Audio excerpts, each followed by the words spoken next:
All right, well, welcome back, ladies and gentlemen, boys and girls. We are going to continue on the 2026 Nautique MOOMBA Masters, presented by GM Marine, with our under 17 girls or junior girls jump. First competitor has hit the water. It is Selena Appleton, our first skier. Joining up in commentary is going to be Fletcher Green. Fletch, you've already been out there on the trick ski. You've had a slalom.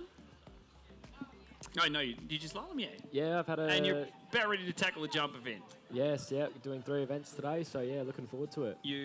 What do you think? What do you think we're going to see out of these junior girls? I don't know, I'm pretty excited. Obviously, this is a brand new ramp, so Selena's going to be the first person to hit it. But no, conditions are looking good. We've got a nice headwind, so I guess we can expect some big scores. Yeah, you definitely can't ask for anything better, can you, hit with jump? A nice little headwind. Conditions look pretty good out there on the Yarra, as it has throughout the entire day. But yeah, we'll have Selena Appleton. We'll then go to Alexia Abelson of the USA, and then we'll have Zali Reeves.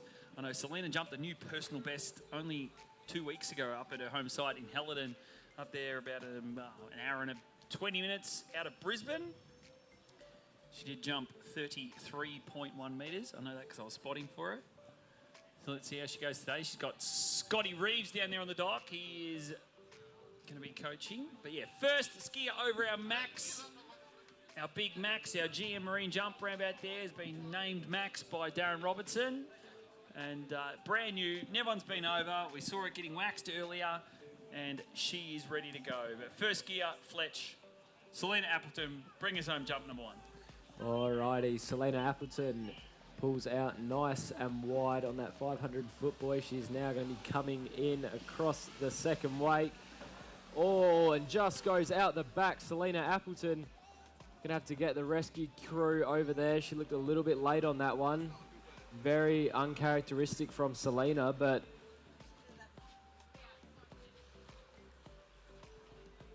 she did wave her hand before, so hopefully she is okay. She doesn't look to be in too much pain in the water.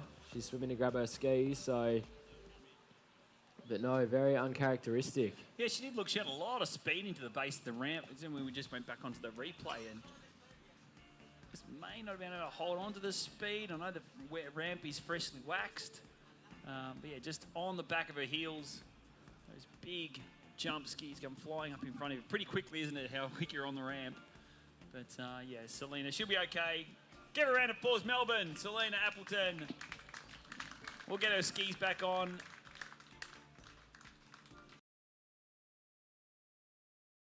And we should see her back. Oh, how nice is this new boat? New Nautique, brand new for 2026.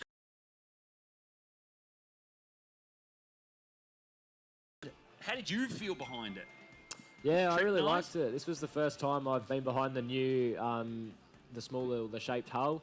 But yeah, I still thought it gave off the exact same trick wakes, but even the slalom wakes are a lot smaller. So I think they've really dialed the wake sizes for each event, and yeah, I'm looking forward to jumping behind it. They reckon it's a very, very strong jump boat. If you can put that out there. I was talking to Ryan Dodd a little bit earlier, and he was saying how strong it feels, not only as you and how smooth it is coming into course, but as you come off the ramp, you really feel the pull of that boat coming off the top of the ramp.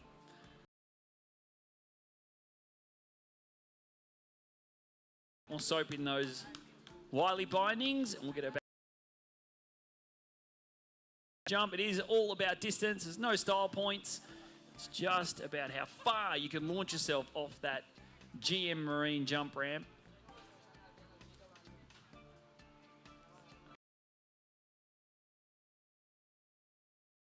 In a pretty good shape. She doesn't seem to be sort of too nervous looking on the dock. She looks like... Yeah, I look forward to seeing what jump number 2 and 3 brings, because like you said before, you know, she has been jumping really well. Season, she's really started to sort of, you know, bring her cuts down, jump a little bit harder, and yeah, go a lot further. The weekend, Fletch, we can see out there. I noticed the other day when I was coming past, I'm like, well, of course, they're grid buoys for the jump measuring system, but we have a red buoy that's just in front of the drain near where the big screen is. There's a green one and a blue one.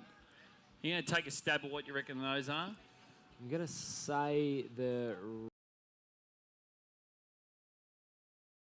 probably 50 metres. Would I be about right? Spot on. So the red boy out there is going to be a 50-metre boy. Your green is 60, and then your blue one at the very end. Selena, she'll go back for jump number 2. Of course, 3 attempts at the jump ramp as well.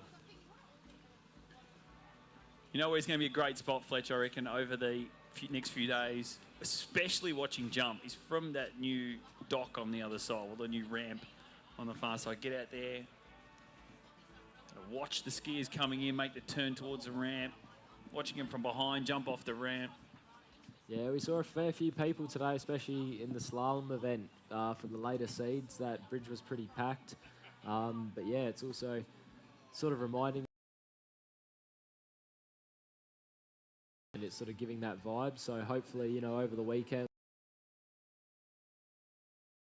Oh, I remember seeing videos. Yeah.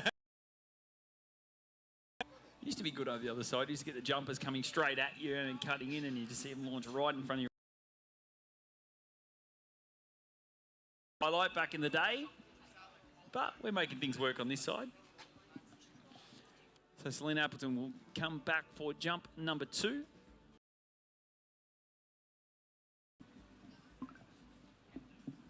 And let's see if we can get a score on the board.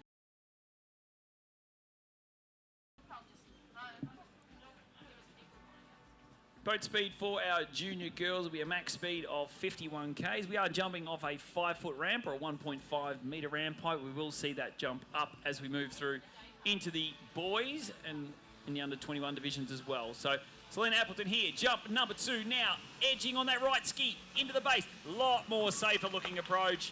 And there we go, we got our first landing. We've had our first crash and our first landing on the new jump ramp. Yeah, that was definitely a lot more like Selena's jump. Yeah, just a genuine, solid jump.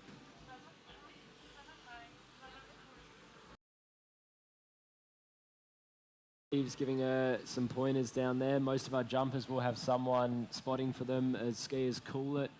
Yeah, especially, you know, giving her a little help on timing, whether she should pull out a little later, earlier. So yeah, it's a nice sort of comforting thing for all the jumpers.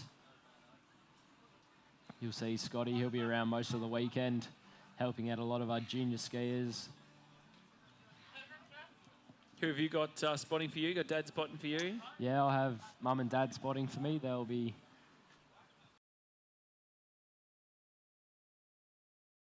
tell me. We're just waiting on a distance to come through. Of course, they are put through the computer system. We're out in that on that grid. Boys, as I said before, there's a grid system out there, and wherever the skier lands, our system pinpoints the back of the ski, and then it's pushed up 1.5 metres in front of that. And being it's the first jump of 2026, there might be a few teething problems, as we've had a few during the day, but we're like this for the whole weekend. I'm hoping to see, you know, some of our open jumpers get up near that blue buoy there.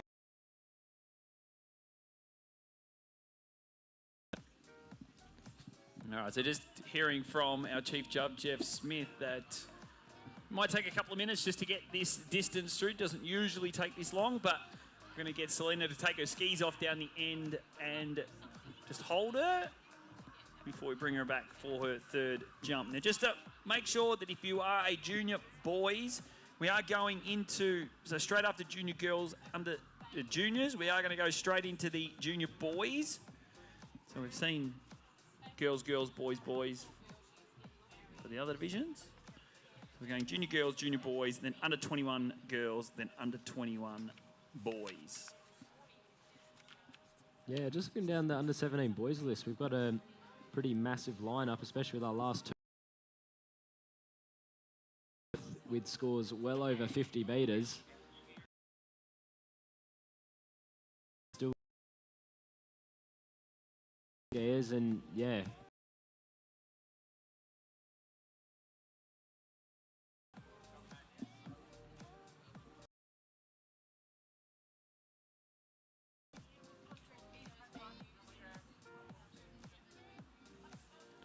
right, it looks like we have a score for Selena Appleton. It hasn't come up on the board yet, but 31.3.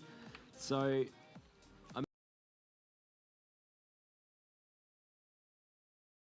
jump, we'll call it, and yeah, she'll adjust there for her third and final jump.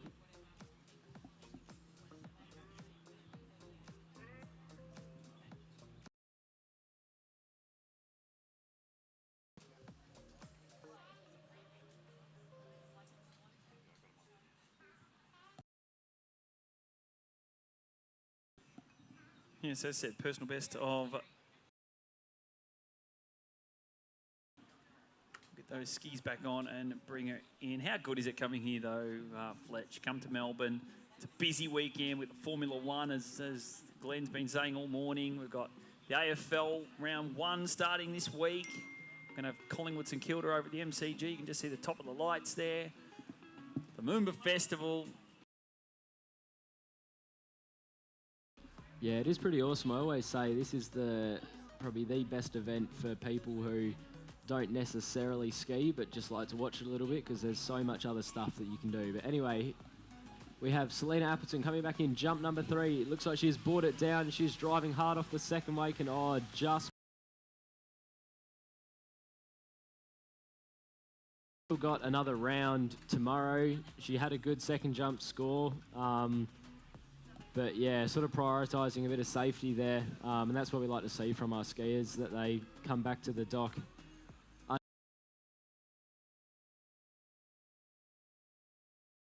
Point through on the board. I think that's a super solid effort. Yeah, I totally agree. You've gone out there, you've taken the field on your heels, you get that out the back sort of crash, and then to step it up and come out and jump 31.3 for a youngster is something special. But past the third, save yourself for tomorrow. But we move on to our next competitor from the USA. It is Alexia Abelson out of Crystal Point, Arizona. Also has a house on the Isles of Lake Hancock in Florida. She is 15 years of age and a personal best of just smidge over 31 meters. Yeah, Alexia Abelson, I mean, she is one of the best overall skiers. I think she could be ranked either number 1 or 2 in the world at the moment for under 17s overall.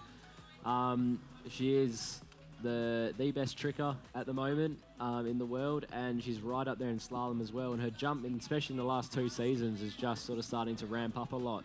So I'm sure we can sort of expect to see, you know, Alexia Abelson being one of these big names in jump over the next few seasons.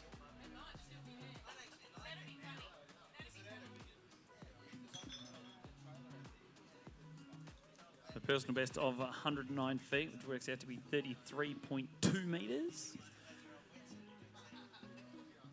So she's going to need to be pushing up that. Of course, she has got Zali Reeves on the dock ready to go. We know she's capable of jumping up over 40 metres, and her personal best is 42.9. I'd love to see the young Aussie. And one of the most exciting things with all, especially these under-17 skiers, is they have a junior worlds not too long after this. So they're all sort of, you know, going to be getting a rough idea of how everyone's going. But then, yeah, when it comes to the junior worlds in only a few weeks, yeah, that's when everyone's going to want to be. Do you get to go over? No, I don't. You don't? No, I don't. Is this a tough topic in the family, is it? You don't get a chance to go to Argentina? No, I don't. But at the same time, I'm going to nationals, so... Well, that's true. We'll have you at nationals. It's all right, mate. All right. Yeah, go, Fletch. Lexi Abelson, just starting off with a single cut. Very smart idea to do. Nice extension off the top of the ramp and a solid landing. Lexi Abelson, I don't believe has jumped here before, so that is a smart idea, just taking a single cut, feeling out the quarter cut these next 2 jumps. It is pretty hard though, isn't it? Especially here, because we don't get that familiarisation set, that you come to a brand new site. What's your sort of process when you go to a new site? Do you kind of do a single to start, or you just go out there and just do what you've been doing with or even an easier 3/4, or you just go for it straight out and do a double? Yeah, I mean, I'm definitely I really like single cuts. I think you can sort of get a lot out of them, feel out the ramp, feel out the site. when I first jumped at MOOMBA last year, I didn't, but I definitely sort of did an easier 3/4. But yeah, I think taking a single as your first jump, especially if you haven't jumped here before, is a great idea. And it's going to set you up even nicer for the next 2 jumps. So. Yeah, I'm the same. I try, if I go to a new site, it's always about, just having a little single just to feel the condition, feel the ramp, feel how solid the ramp feels, and how slippery the ramp is, because every ramp's different. Everyone, they wax their ramps differently. This one we saw getting rolled. Some guys, they'll rub candle wax on. Some people don't wax their ramps, and you've only got what's left on it from weeks or months before it, and it really changes the way.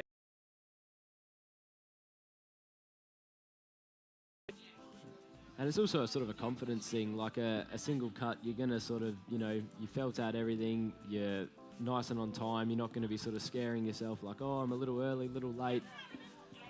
So I would almost just say that's sort of a confidence building jump, and yeah, she'll be ready to go bigger on jump number 2. And we see her now electing to do a 3/4 cut, so from the driver's side, gets towards the GM Marine Tower now, nice easy push on the right ski, good lift. Good float through the air. And a solid second jump there, Fletch. Definitely going to be an improvement on 25.5. Yeah, definitely. That was a super nice jump.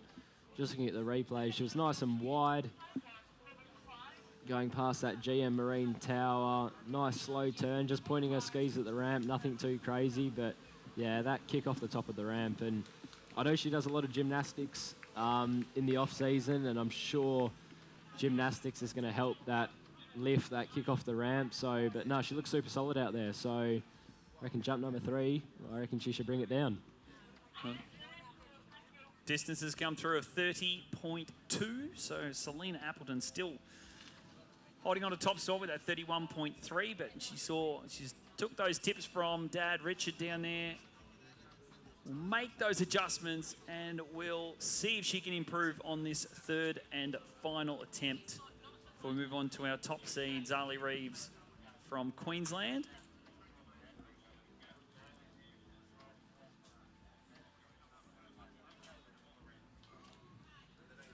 And then we'll go into the junior boys. We'll have George Bolfa of the USA, Jagger King from Australia, Taj Reeves from Australia as well, Zach Bainbridge, New Zealand, Nathan, and BG Bickley of the USA. We have final junior boys. What's your favourite event, Fletch? Me personally, the tricking is my favourite.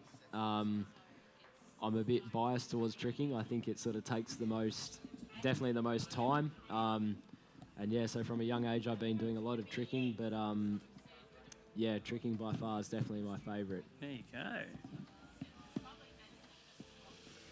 Alrighty, Alexia Abelson, jump number 3, sorry. She's brought it down a lot. She's driving hard off that second wake. Big extension off the top. And I don't know, Jared, I reckon that might be a little bit further. Yeah, marginally further. It might be just enough to knock off Selena Appleton.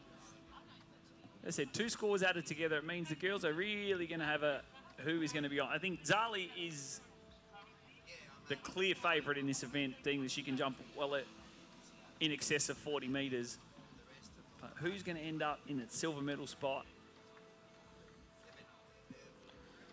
Will be a very interesting overall between Zali and Lexi, because with Lexi having sort of the lead in tricks and slalom, but Zali jumping a fair bit further, it will definitely be a pretty good battle. Yeah, definitely. Overall, something we'll talk about that one probably tomorrow, because we'll know a few of the scores and where people are going to move. That's a great thing with overall, especially with 2 scores added together. It's about setting yourself up for day one, and you could be miles behind after day one, and you can make up a lot of ground, being that you get a chance to ski in every event again. So we go to our final junior girl. It is Zali Reeves from Queensland. She's taking on Max out there in the middle of the Yarra River. Let's see if we can get her up over 40 metres, but the score through for Alexia Abelson was 31.8, so just nudging out Selena Appleton.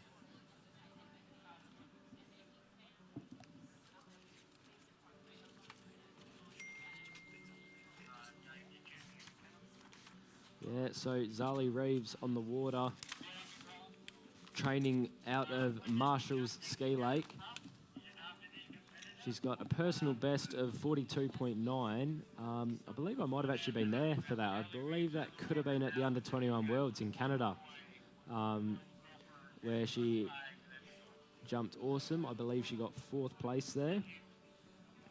And yeah, her coach, Scotty Reeves, down there, who we'll be seeing jumping on Sunday and in night jump as well, I believe. So night jump tomorrow night. He's fired up. Did you find a set of skis? Or did you fix yours? Going back to the old ones. There you go.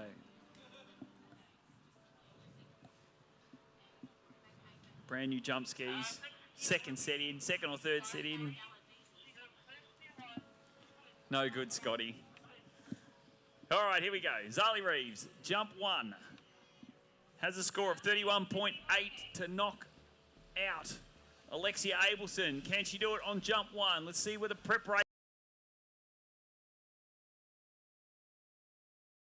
Right ski behind, but definitely is a further jump.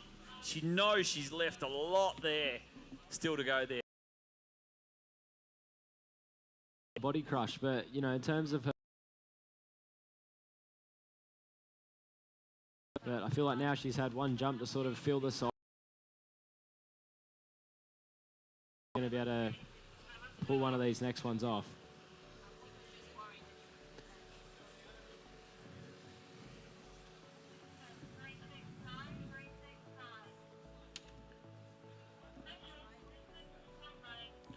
Alrighty, so we've just had word from the judges that she has jumped 36.9, so taking the lead.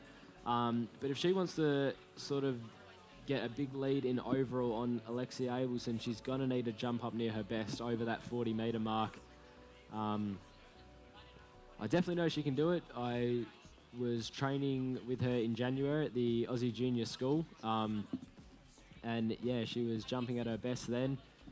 Didn't have the best Aussie Junior Masters due to the weather, but I know what Zali can do, and I think today or tomorrow we're going to see a massive jump from her, so I look forward to it. Has a chance, of course, the winners of MOOMBA, the junior competition, and also the Open qualifying score, but we'll get to ski at the US Masters. Yeah. Over there in May, so that's what to jump, and then I know she's going to spend a bit of time over in Orlando preparing for the Masters and hopefully get into overall. That would be awesome, having another junior skier in. Here she comes, Fletch. Jump to Zali Reeves. All right, so only skier in the under-17 division doing the double cut. She's on that ski nautique. Oh, she is late. She's driving super hard. Comes off the top of the ram, and that is a nice jump. Yeah, perfect jump there for Zali. She still knows, though, a little bit left in the tank. Just didn't quite get all of the load into the base of the ramp. So go back to this replay. You see her getting on that left ski. Turns the skis actually nicely. Just missed the kick and sort of banked back a little bit towards the boat. Lost her direction. Probably just rushed her turn just a fraction. And there you go. 40.6 for Zali Reeves. Yeah, awesome second jump from Zali. It'll be interesting to see what she does on this third one. It sort of looks like she got a little bit stuck sort of on the ramp, like didn't really sort of have the time to sort of, you know, get that pop off the top. So I don't know, maybe she might sort of make an earlier turn but make it longer just so she can sort of have that time to get off the ramp. But yeah, I reckon this third and final jump will be a good one. So the wind is perfect for our jumpers. Love a headwind because then when you get up over, get these big jump skis, it gets you sort of up and into that wind, and you get a bit more flight through the air. You'll see it as we move through, especially as we get through some of these junior boys, the likes of your Francisco George and your BG Bickleys getting up over that 50-metre mark.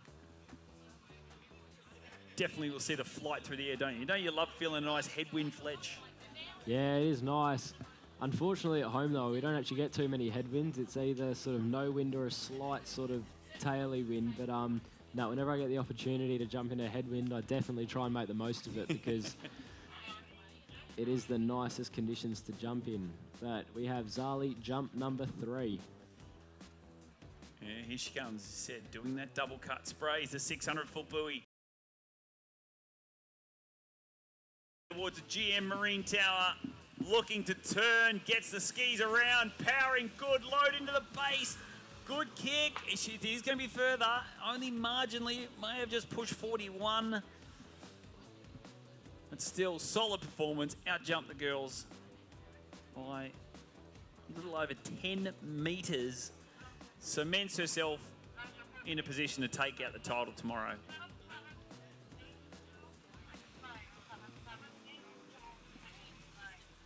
Yeah. Zali, she'll be happy with that. Definitely a lot of room to build. 0.9, so is her third and final jump is her longest.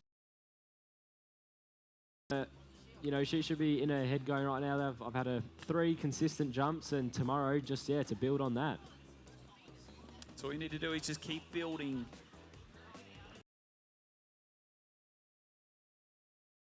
Boys, first skier is going to be George.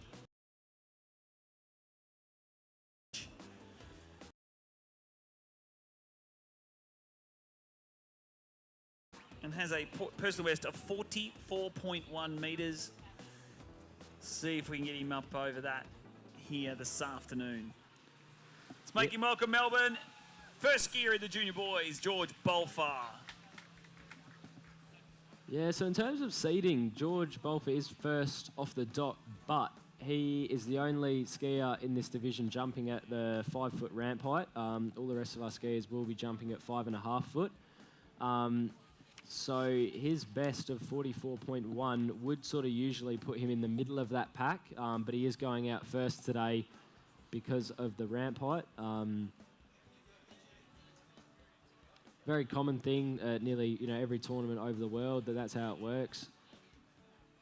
I mean, in previous years when Tim Bradstreet was jumping, he was always first off the dock, but he always liked it because it gives you a chance to put some pressure on the guys to come.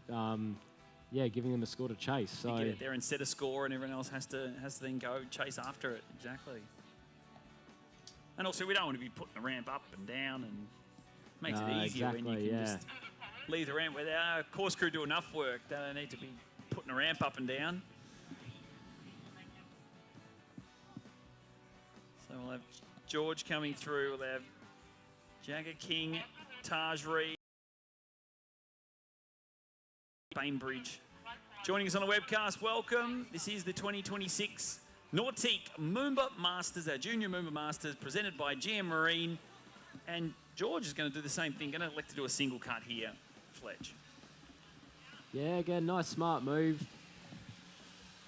A lot of speed onto that ramp. Nice kick off the top. I think, yeah, for a first timer at MOOMBA, it is definitely the best way to go.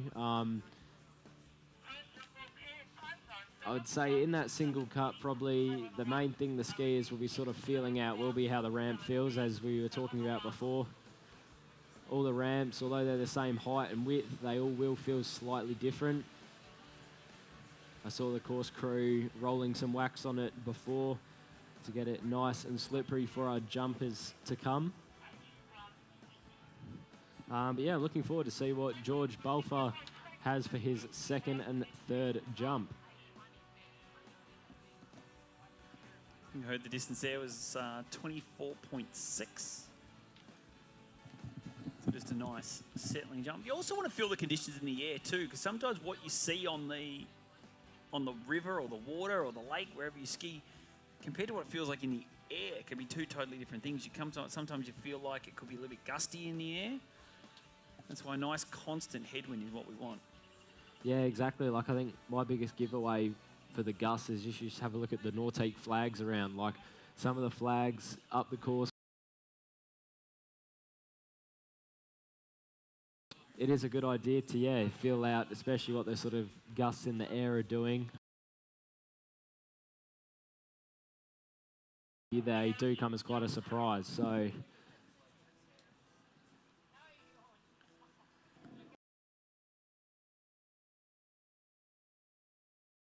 one. Now electing to do a 3/4 cut. So now we'll build. A bit back on his heels. But head though there, knowing. I think he might have been a little bit early on that one. He did make a super sort of slow turn. But yeah, just to have been a little bit more center of the ramp. But yeah, we'll see what his coaches have to say down on the bank, telling him to bring it down.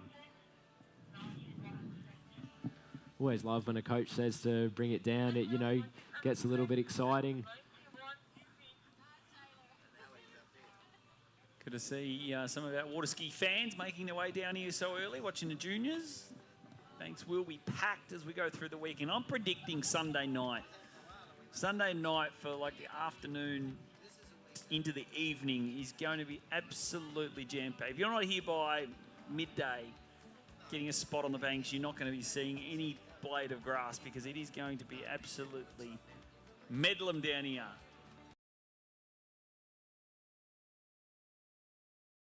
Sunday is the most sort of busiest day, obviously with MOOMBA Monday being the most exciting, but definitely the Sunday does tend to bring the biggest crowds. That's what our skiers like. The bigger the crowds, you know, the harder our skiers are going to push it. So, yeah, I'm looking forward to seeing what the weekend holds because we're going to have some great skiers from all over the world. Yeah, all wanting a MOOMBA Masters title. But anyway, George Bolfer, jump number 3. Let's see if we can make those adjustments, see what improvements we can see. Nice little early turn. Rolls back, though, through the wake. Saw him sort of rock back on his heels. He came through the wake and decides to pass on his third jump. So still a score on the board out of 24.6 on the first, 27.6 on the second, and a pass on jump 3. Yeah, he definitely didn't sort of seem to be too sort of settled out there this set. Yeah. But, you know, hopping off a flight, no familials, no anything. So, I mean, yeah, good effort. He rode over 2 jumps. So I reckon for tomorrow, he's just got to, yeah, build from there. His coach will be letting him know what he has to do. And, you know, it is pretty nerve-wracking to sort of leave it, especially with, you know, skiing overall, leaving it to your second round, like most people do, like getting a good score on the board first round and then seeing what happens in the second. But so George will have a little bit of pressure on him, but I reckon he looks super safe out there, so I can tell he's a good jumper. So, yeah, next round, I think. From New South Wales and Australia is Jagger King, the 15-year-old, has a personal best of 41.5. We are bumping that ramp height up for the first time, going to 1.65 metres, or the 5'6" ramp. So yeah, Jagger King is another one on the Australian Junior Worlds team. So yeah, I know he's training hard at the moment for Argentina.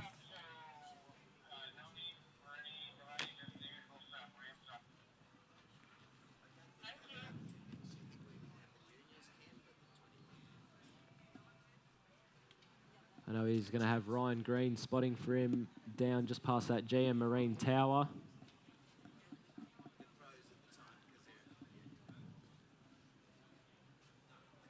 And what about you, Fletch, for the rest of the tournament? You've got junior, you'll be skiing again tomorrow. You've got three events tomorrow. You'll jump this afternoon, 3 events tomorrow. You skiing over the weekend? Yeah, I will be, yep. I'll be just tricking in opens this year. Yeah, I'm super keen for that. Yeah. Might be able to sneak into a MOOMBA Monday. How'd that feel? Yeah, that would be very nice, but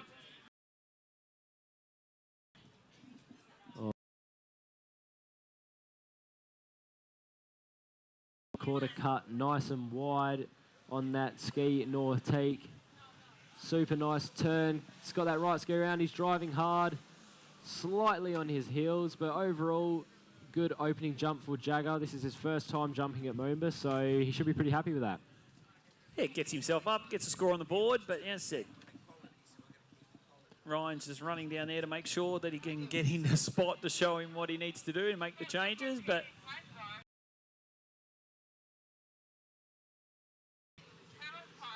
yeah, solid start here for Jagger.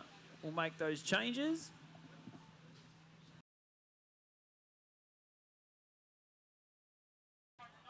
$32.9. I'm just there a little bit tense into the base, isn't it? You kind of relax your arms a little bit. Yeah, sometimes I if agree. you're trying to force against the boat, you really don't get that pull and load, and it kind of rocks you back on your heels.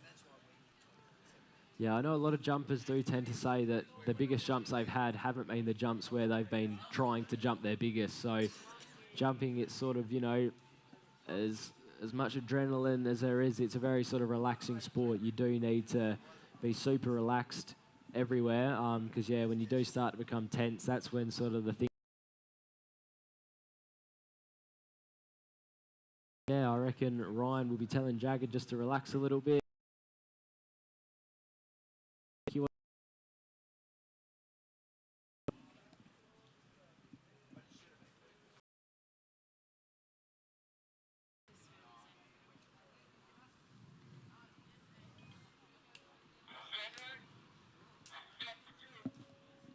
All right, so we got 51 Ks, the boat speed dialed in. Jagger King, can he go more than 32.9? Can he get on it now? Looking to get a little bit wider, as I said, bring it down the course a fraction more, create a bit more speed, and if he can get his ramp work, let's get him up over 40 metres. Nice edge, a little bit earlier approach, better float through the air. That's a nice jump, going to be in the high 30s on jump 2 there. Yeah, that was a super nice second jump. Still a lot to sort of build on from that, but I mean, yeah, if every jump can be better than the one before, well, I see that as improvement. So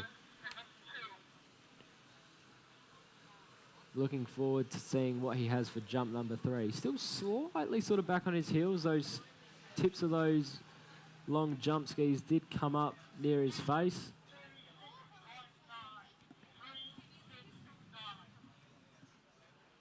$36.9 for jump number 2. So again, nice improvement, taking the lead.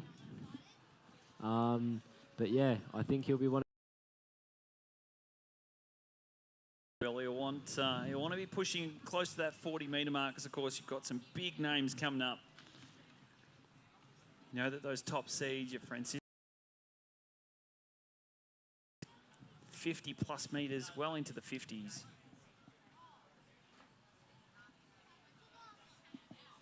You know, as your first MOOMBA, you've gone over, you've taken 2 successful jumps.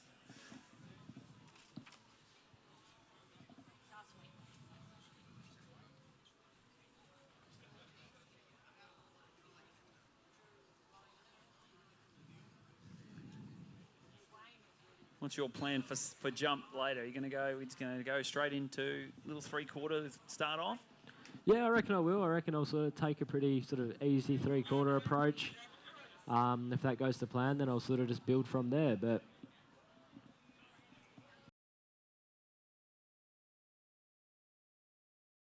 King, jump number 3.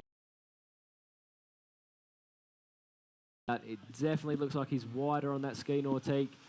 That is definitely a harder turn. He's carrying a lot of speed into the base. Gets better extension off the top. I reckon that's a little bit further. Yeah, marginally further there on the 3rd. Just doesn't quite have the speed, I think. The ramp work looked a lot better on that one there. Might just need to bring it down a fraction more, but banked back towards the boat as well, so lost a little bit of direction, but distance coming through. If you're watching us on the webcast, seeing our start dock there. Skis will get ready. We'll do a rope change. 37.7, so yeah. 37.7 is a solid score. Again, that puts out, you know, it's a pretty big score to chase for our next 3 or 4 skiers. But yeah, Next, we have Taj Reeves from Queensland. Now, Taj's best jump is 42.6. I love Taj's jump style. It, really sort of reminds super big across the wakes. I know last night when we were handing out the bags and the presentations last night for all the junior skiers in our meeting, 2 people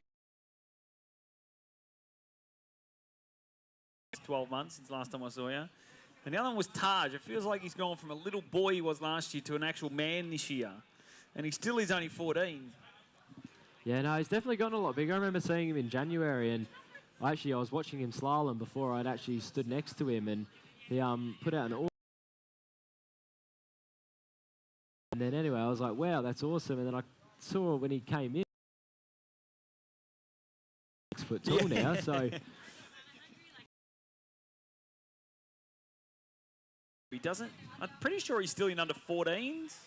So he can still ski at 55 Ks, and he's elected to ski at 58 Ks so he can go to the Junior World Championships. And look, to be an overall skier, be able to trick over 4,000, skiing 3 at 11 at 58 and jumping over 42 meters.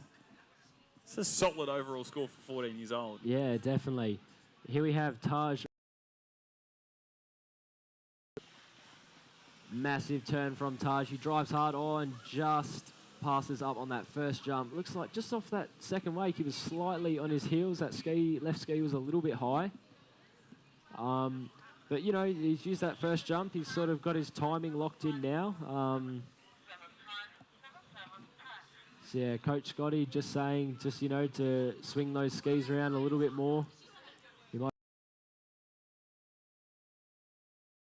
forcing him to pass, but yeah, still got 2 jumps to put a score on the board. That is the one nice thing about jump is you do have 3 chances in jump. Slalom and tricks, you're straight into it, and whatever happens, happens. But jump, you do have 3 chances. You get 1 shot in slalom, 2 shots in tricks, and 3 shots in jump. Yeah, exactly.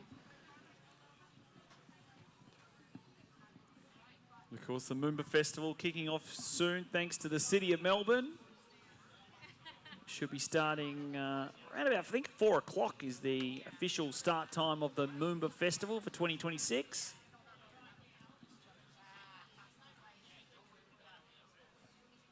Do we have fireworks tonight? Yes, there is fireworks. Thursday? Yep, well, fireworks is on tonight. We did check that before. So from 9 o'clock, there will be the fireworks display.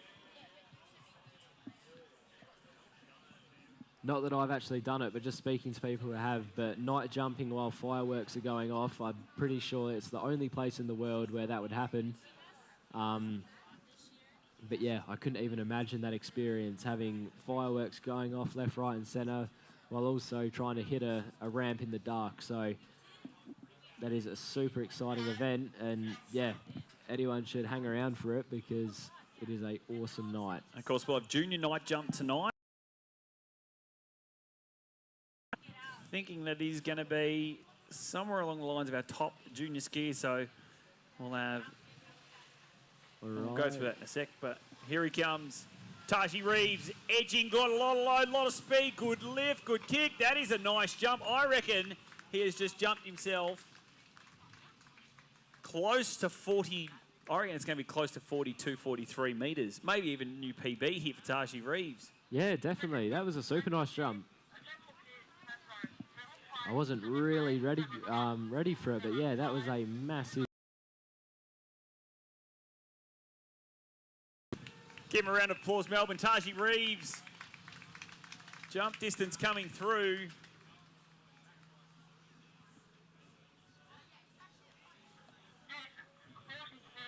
Oh, listen to this, folks. He's knocked his sister's PB off 44.2 for Taj Reeves. Great jumping. That was an awesome jump. Yeah. Everything was right for him, that jump. He had a nice turn. He had super nice speed off the second wake. And yeah, because of that, he got lovely pull off the top and pushed right over those skis. And yeah, when you sort of bring everything together, that's when you're going to have your big jumps. Yeah, great work there from Taj. And I said night jump tonight, we'll see Nate Pigden. I said Leona Burner, Hayden Pickett and Christy Appleton, Jacob Saddington and Lockie Butlin all vying for night jump tonight. I've already told the kids, Fletch, there's no handicaps tonight. No handicaps. These guys, these 6 juniors are going to be battling, basically all under 21s are all going to be battling for that top spot. Who won our junior night jump last year? Oh, don't remember. That was 12 months ago, mate. I can't remember what I did last week, let alone what I did last year. All right, here he comes. Jump number 3, Taj Reeves. New personal best, 44.2. Can we get him 45? Conditions look good. Nice turn, loads now. Powering a little bit on the back, gets good kick and lift and float. He might have just gone a fraction further as well on jump 3. Yeah, very consistent jumping from Taj. That's going to be just around that same sort of distance.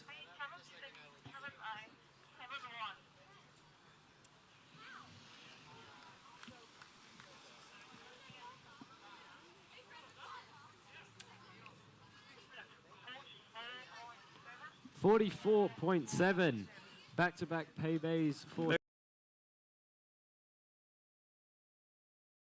putting a massive score out for our next few skiers to chase.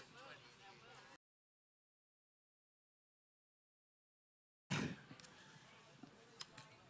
mean, most people say that MOOMBA is a great jump site. And you can work out your timing, especially off the 6, and as you're gliding towards that G Marine jump ramp. We've seen that in the past. We're going now to New Zealand. From Northbrook, it is best of 44.3. So as I said, it is a seeded order, Fletch, so you are going through from the lower seed to the highest seed. And then second round will, of course, be a seeded round from today's scores. So at the moment, Taj Reeves, 44.7. We had a 37.7 from Jagger King, and George Bolfer of the USA had a 27.6. That's where we stand with with 4 skiers still to come.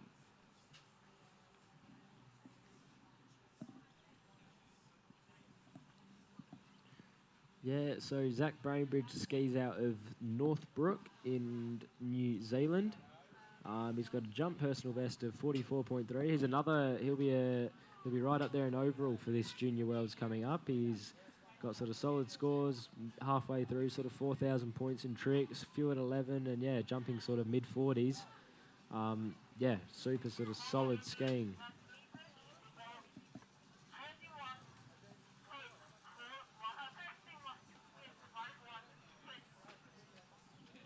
All right, so Zach Bainbridge, jump number 1.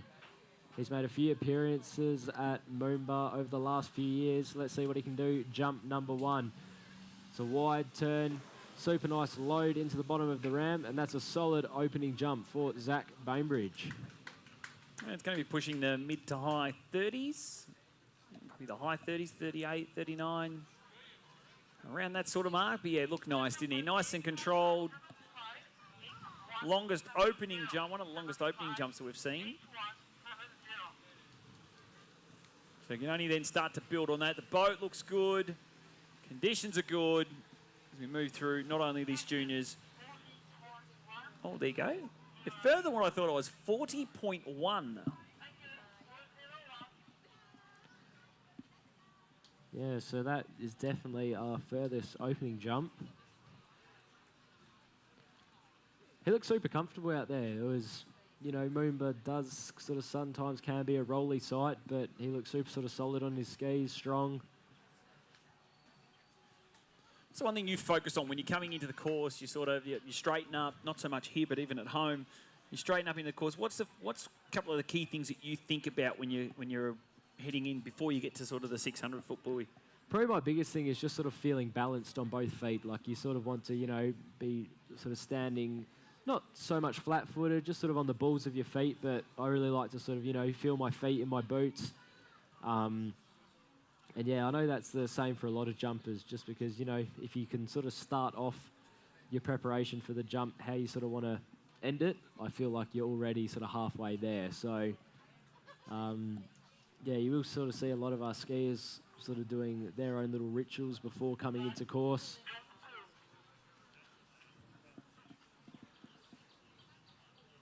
All right, so Zachy Bainbridge coming in for jump to us at 17 years of age from New Zealand. Getting out wide. Looking, loads up now, starts to sink, starts to build. A little bit on the back of the heels, gets good lift though. Still not quite the speed that we saw from Taj Reeves. Yeah, I reckon that was sort of a little bit of an earlier cut compared to his first one, but he did definitely get more lift off the top of the ramp. So I reckon it will be a very sort of similar distance. But if you can sort of get the cut of the first jump and the lift of that jump, he's going to, you know, add another 2-3 meters to his score.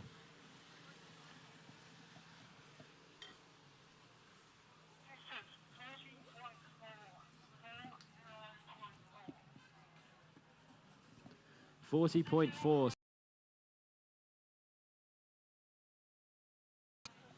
I reckon exactly that though. If you can sort of take the best parts of each of these previous two jumps, this third one's going to be nice.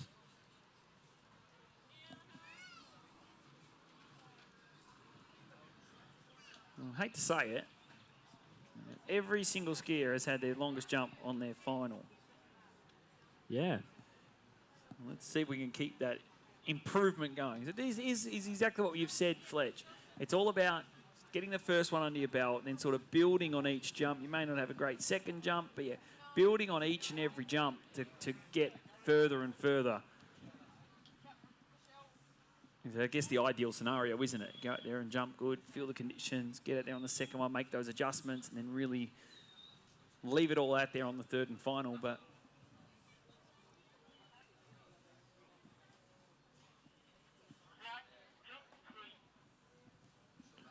all right, so jump number 3 for Zach Bainbridge. Starting that nice big pull out, lots of speed, lots of glide. Slightly moves away from the handle, comes back in. Oh, this is a later approach.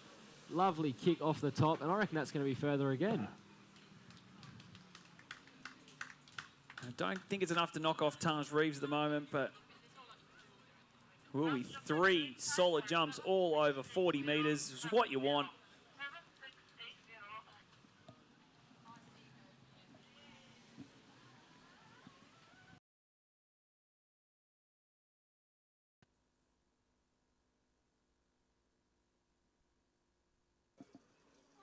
So let's get that distance through. Is it going to be more than 40.4?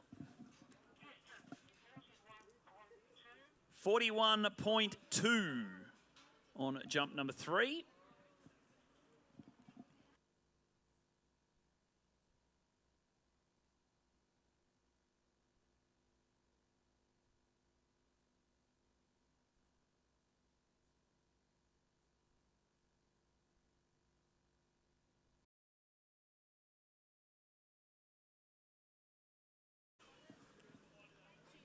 So at the moment, we are still in the lead. Taj Reeves, 44.7. Zach Bainbridge, 41.2. Jagger King, 37.7. And George Bolfer of the USA with a 27.6. Big thank you to Fletcher Green for joining up here in commentary. Great to have Fletch. Going to go let him get ready. He's only 4 or 5 skiers away before we'll see him out there on the Yarra.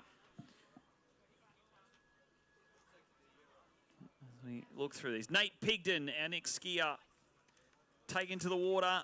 Of course, named synonymous with Australian skiing, the Pigden family. There's about 15 of them, so can't help but run into a Pigden at a ski tournament somewhere in Australia. But skiing up at Albury, it's his second time to Moomba. Has a chance, has a personal best of 45.5 meters.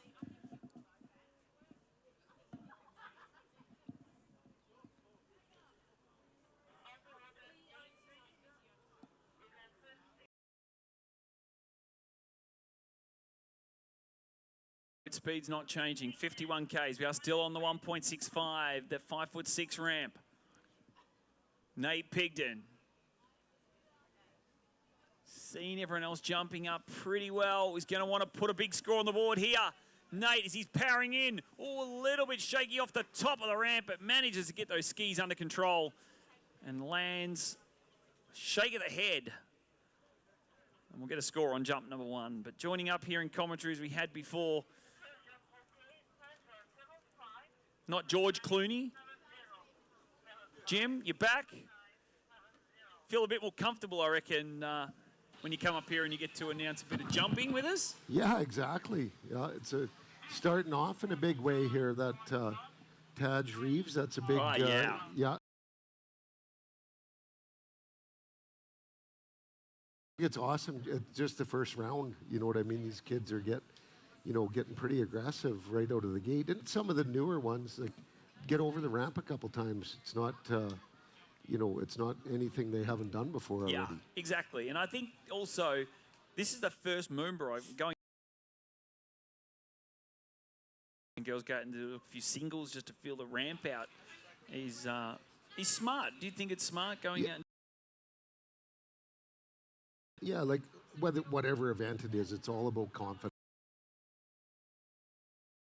Better you're going to be, but the safer you're going to be. Like in the last 36 hours. Yeah. It's good.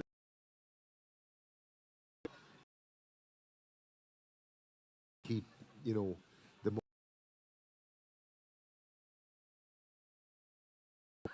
nervous falls and stuff like that. Jump, flip out on the jump, or just kind of, wait.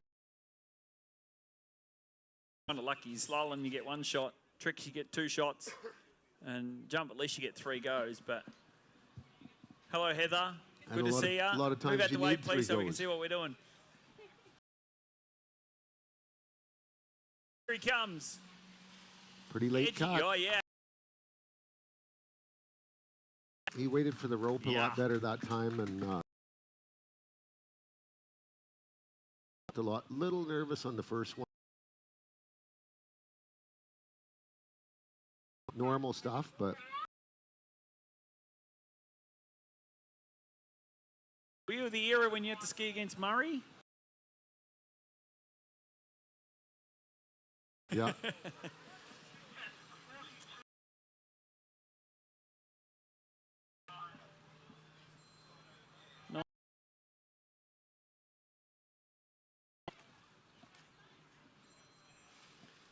Do you still jump?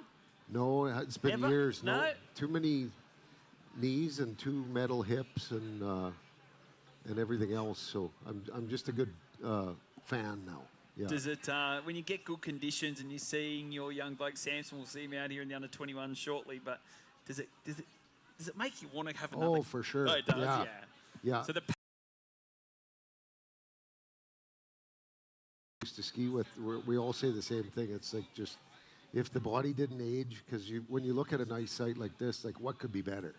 You know what I mean? You do this sport when no one's looking all year round, just for 3 jumps in conditions like this, like you can literally wait, a couple seasons and you don't get a better, look at it than right now, And a lot of these young guys, even if it's not their first time, even if they've been here before, there's just nothing better, than this setting, and I don't even think it's arguable, with the size of the event, but it's just the setting, and everything feels like so fast, but it's so fun. All right, here we go. Nate Pigden, 3rd and final. Gets That's a nice better turn. Gonna Stay power down. in. So he's still got good lift. Yeah, you got bit into the jump and lost a lot of lift there. As we go back and have a look at the replay, we don't have the close replay. We're going to look over on the far screen, but he's definitely up on the boat. Started to drift a little bit narrow. You know, it's just minuscule, but you can just tell when the skier comes off the jump, he was. So I'm going to think 42.9 is going to be his score in round one. I've been proven wrong before.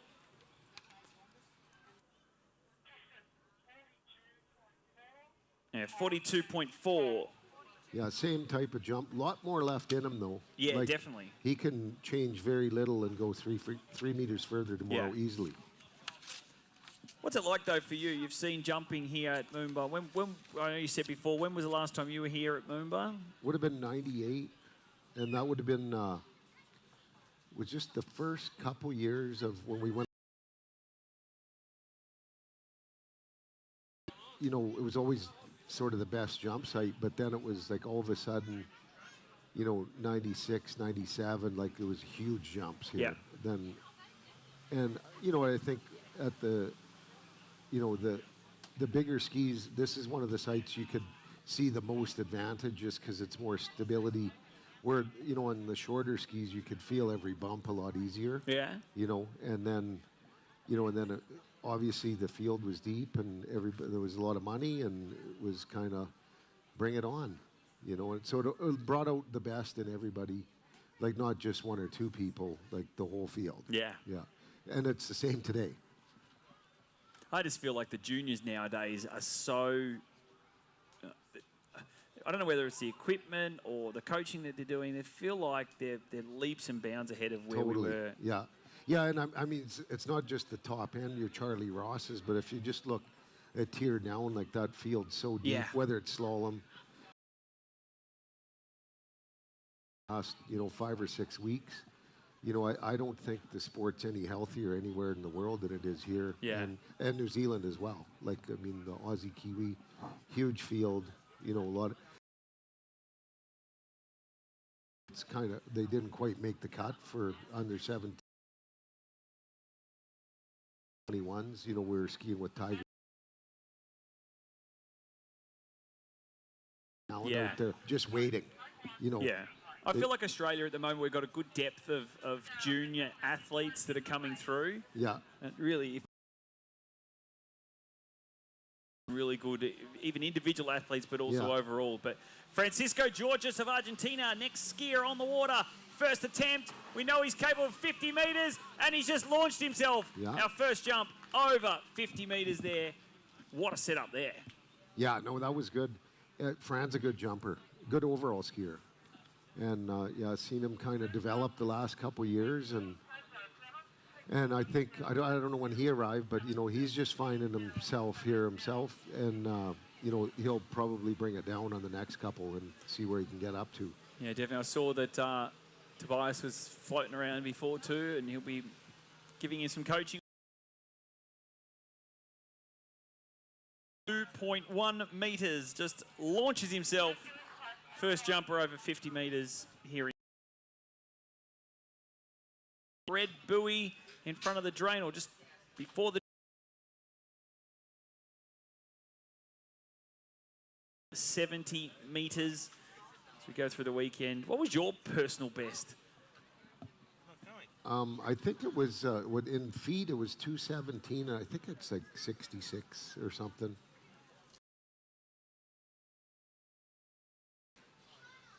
It says 65, 216, 65. Over 35. We could just call it 66. We could. Yeah.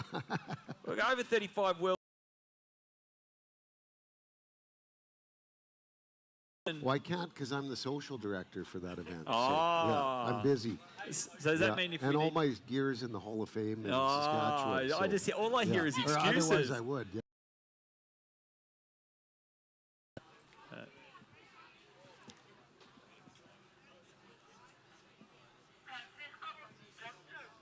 So there you go. Francisco Georges, 171 feet, 52.1 metres. He is going to come in now for jump number 2.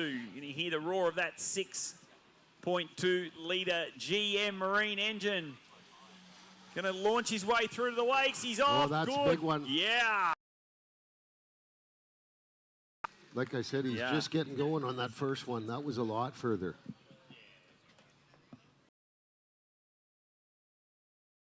Really dialed through the wakes, isn't he? He's not moving. Yeah. Fran just looks so solid through the really wakes.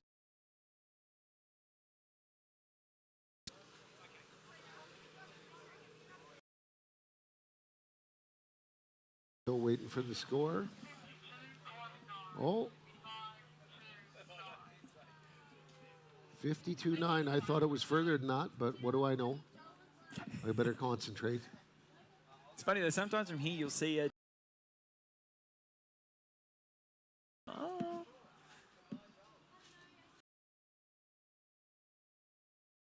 The human splash up. a bit of a different perspective, but there you go. If you're watching us on the webcast, welcome wherever you are around the world. Send us a shout out if you are watching. We'll certainly see if you've got some of your favourite athletes. Before, I know Tiger Stone, a lot of the skiers wanted to shout out.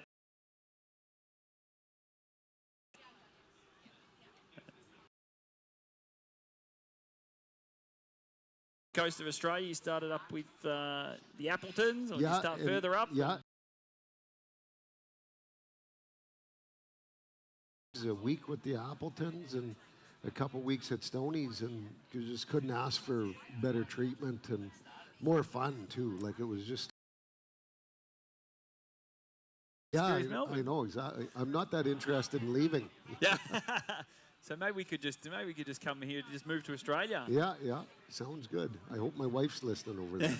Yeah, she's got a smile. So Francisco Georges, third and final attempt. Let's see if he can change. Oh, he's a late cut here. He's brought it down. He's brought it right down. Oh, and that's what you get when you're late, isn't it? He's just a little crossed up at the wakes there, but that's the spot he'll want to go from. And a lot more left in him, I think. Yeah, we'll have to wait and see what he's going to do.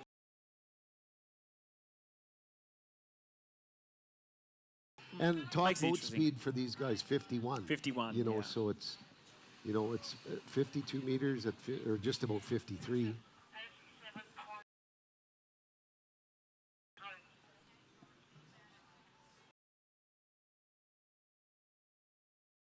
I'm pretty sure that Francisco will also probably be jumping in opens, I would say. Yeah, I think he'll so. be able to bump up. Yeah. Up to 54. Competition was when Tim Bradstreet was jumping, and he jumped at 51 on the first and went straight. Something you don't see very often, but we go to our final competitor. Your top seed. The boat sure.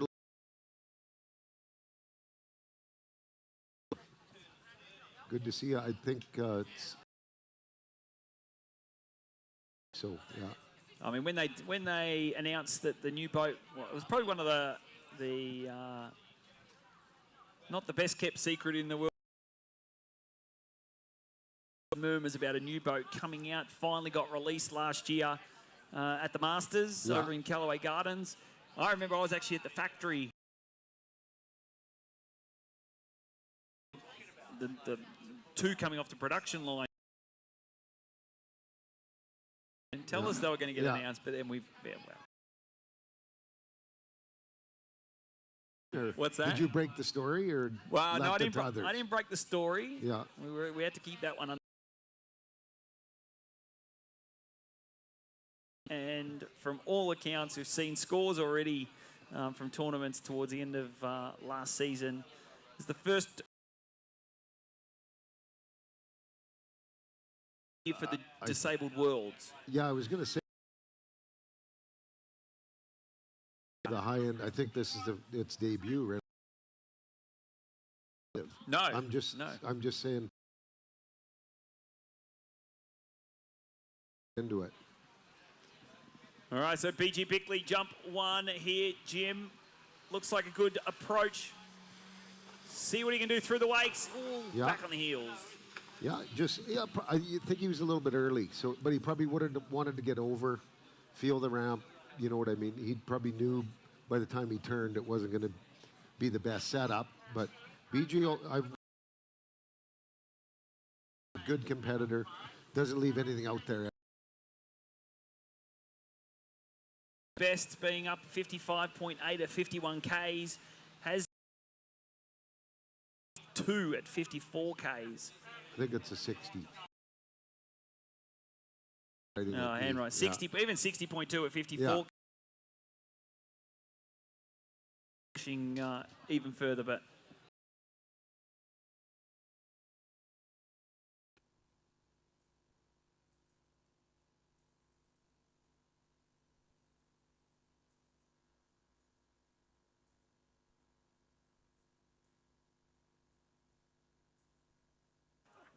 Sounds good. Thanks, Glenn. Did you get your place? Oh, yeah. It's pretty nice.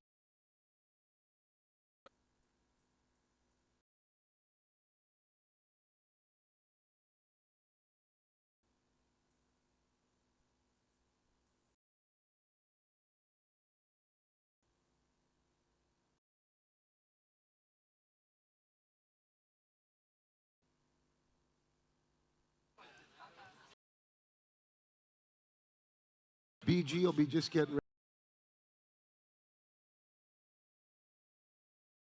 down there, which is necessary of its kind in the world too. So it's a little different.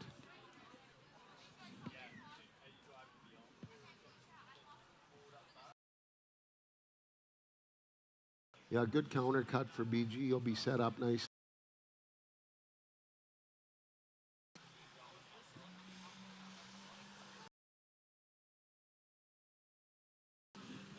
I think he knows it.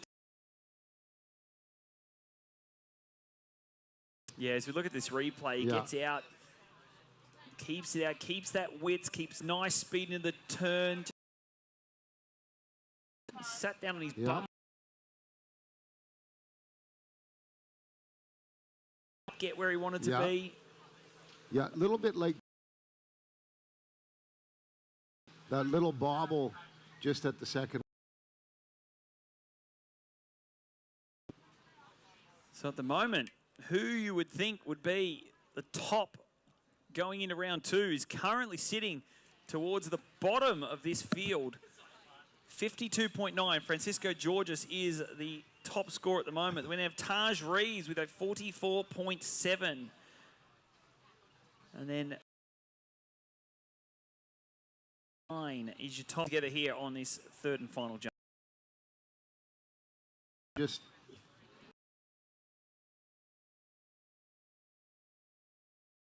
move into the, for the second round.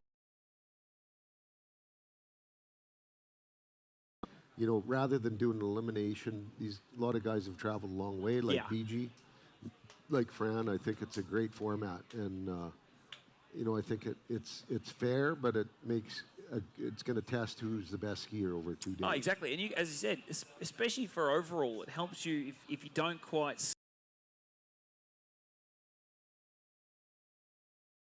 to ski in all 3 events twice. Yeah. All right, BG Bickley, final jump of our Nautique MOOMBA Masters. See if he can get his legs here on this third and final jump. Looking towards the GM Marine Tower. Just trips up into the base. This is huge. Bit of a surprise there. For BG Bickley, wow. Yeah. That's why they play the game. That really is going to put pressure on him. The podium has lots of room on it still. Yeah, that World Series starting later on this year. First event will be at the Botas Pro-Am over in Spain. And athletes making their way to Melbourne for Junior MOOMBA.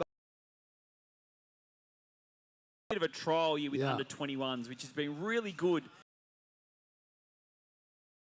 Last year or the year before to now be a part of. Like you're not going to be competitive if for the norm. Exactly, Obviously, yeah. there's the phenoms, but not everybody's a phenom. So it's a good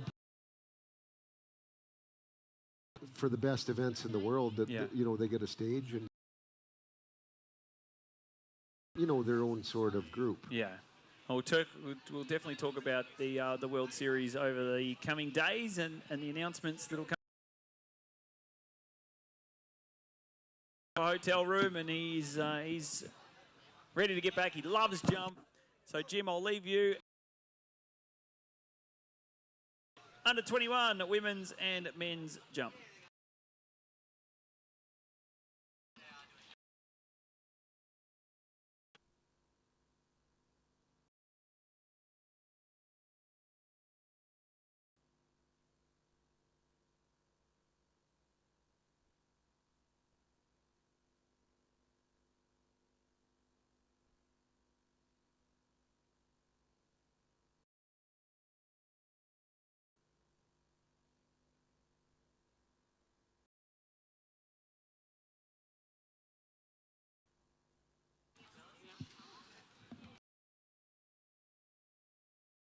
Yarra River and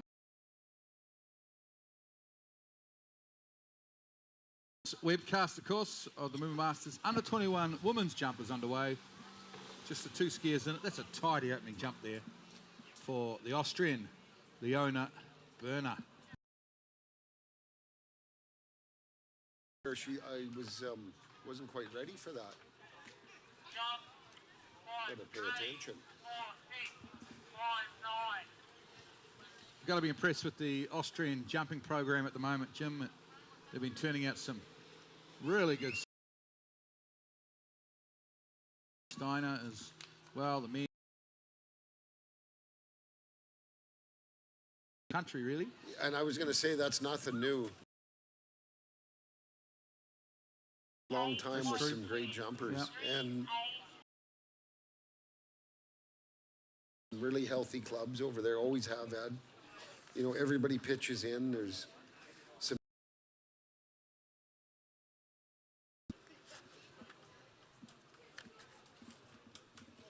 .38.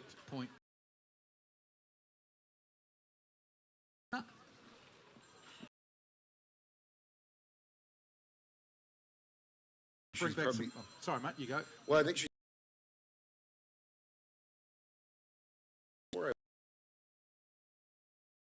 That's over down in figure do.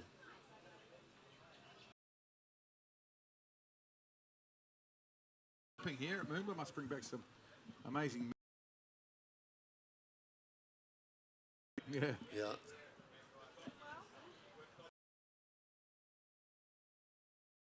Full double cut. Full double. Over towards the Alexander Park Garden. After school, and after work, there's a reasonable cut. Yeah. Upper body crush a little Yeah, bit. just.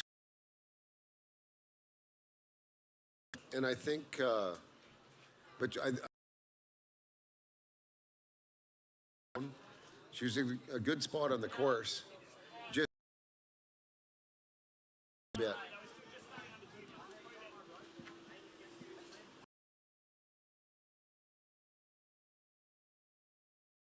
Jump boat is back. DeWalt has been powering that magnificent North. It is the distance here for Lorna, and considering the lift that she kind of Jim, a lot more speed. That was just More all width, speed. more speed. But I bet you she'll get it cleaned up.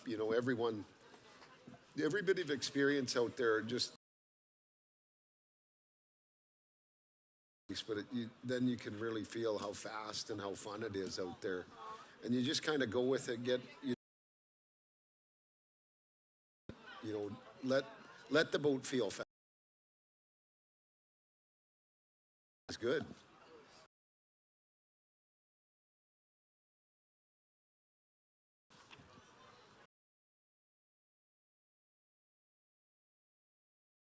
Well, it gets the water here.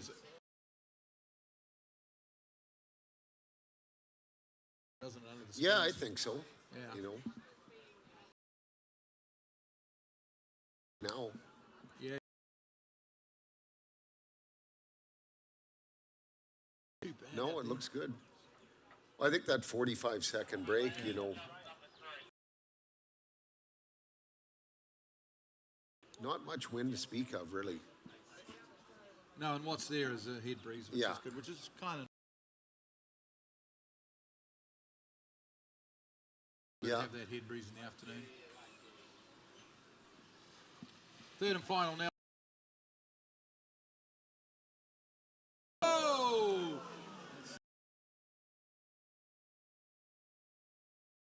She's She waving. didn't roll, Yeah. which means she took it on the skis, but she looks okay, which is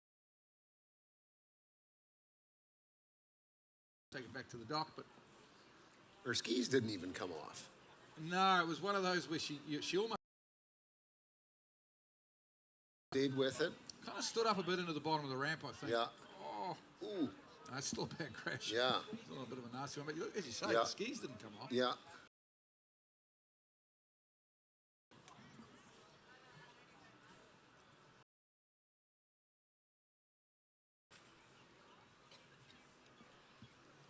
I don't know, mate. I think she slightly earlier than she thought. She just sort of, for that split second, I thought flattened off and stood up a little Yeah. bit, like pre-kicked it a little bit. Yeah, she kind of squared up into the jump, all Yeah. of them. They're just kind of, oh, there it is. Oh, it's a hard one as a skier Yeah. because you kind Yeah, it was coming back, of, yeah, it was. you know. But looks just like good to see she's on the back of the boat, probably frustrated.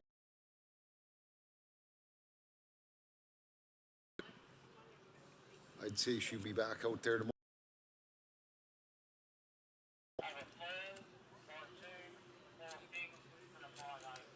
Round of applause for Leona from Austria.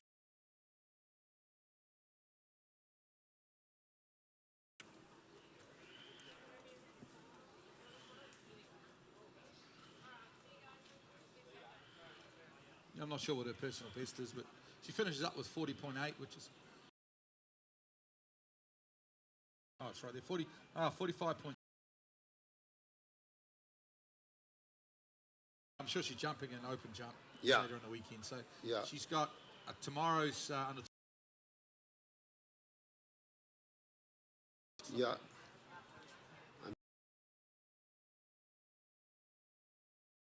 Here and over the evening, and she'll come back with a new plan tomorrow.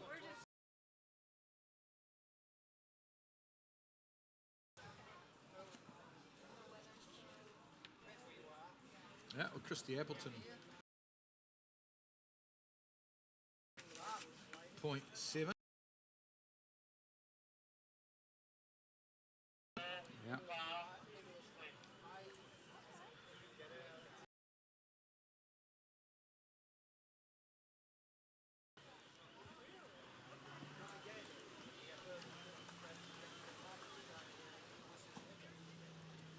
Yeah, Christie's just, it's their year to 4K, so I think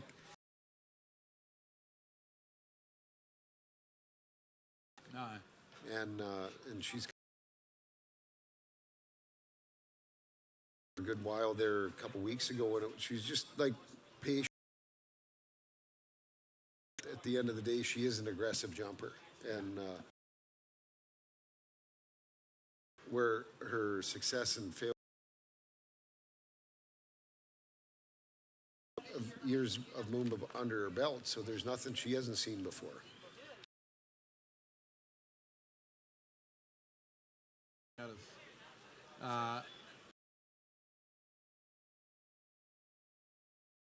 a long list goes right back. Think of the 80s to Sue Lipagos, of course, and the likes of Tony Neville, Haberman, Obviously, just Yeah. Sadie Ferguson, Christy Appleton. Like Jacinta and Tough, you know, tough, like, hard-nosed competitor. that's not easy to do. Impressive. Yeah. Okay, Christy Appleton now. Jump number 1.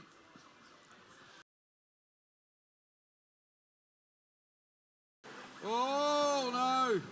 Out the back. Jeez, opens up out the back with a bit of a bad crash. And it looks like that one might have I think hurt. she's winded. Well, aggressive start. Someone in the water here now already. Boat judge there.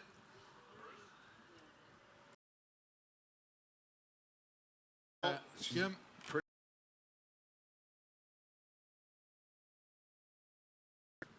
Hopefully she's just getting her breath.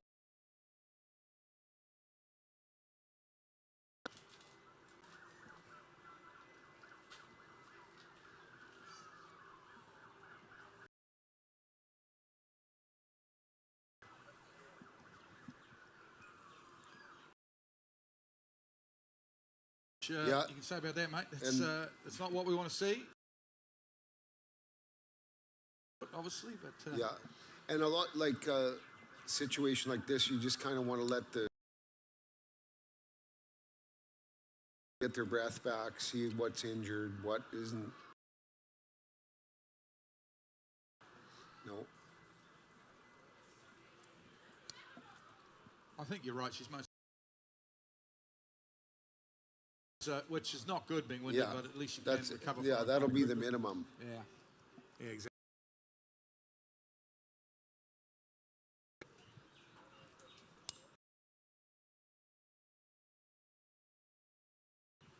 I think she's up there. I can't quite see.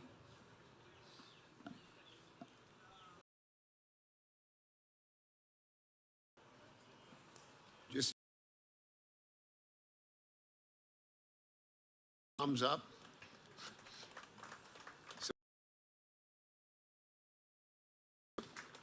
tough customer.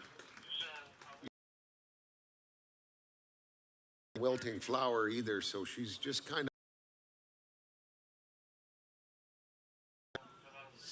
see what's up. So we'll check her out, Jim. I think our boat judge is going to need we're going to need a new boat judge, basically.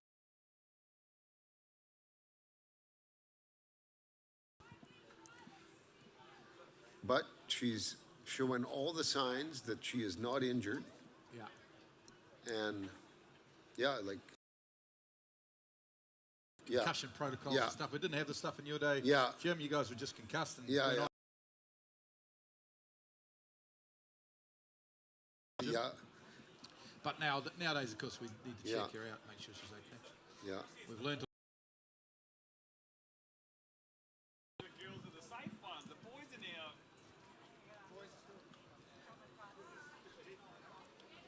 Helmet goes back on. And out the back might not be as dramatic as a big out. Automatic winding. It'll probably pop up tomorrow morning.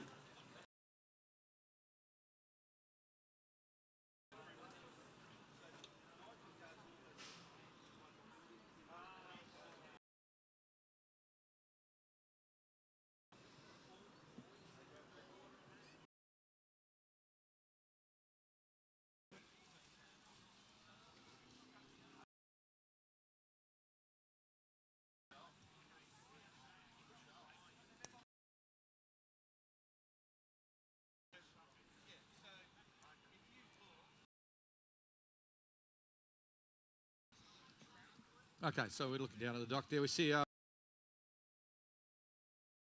running some checks on Christy.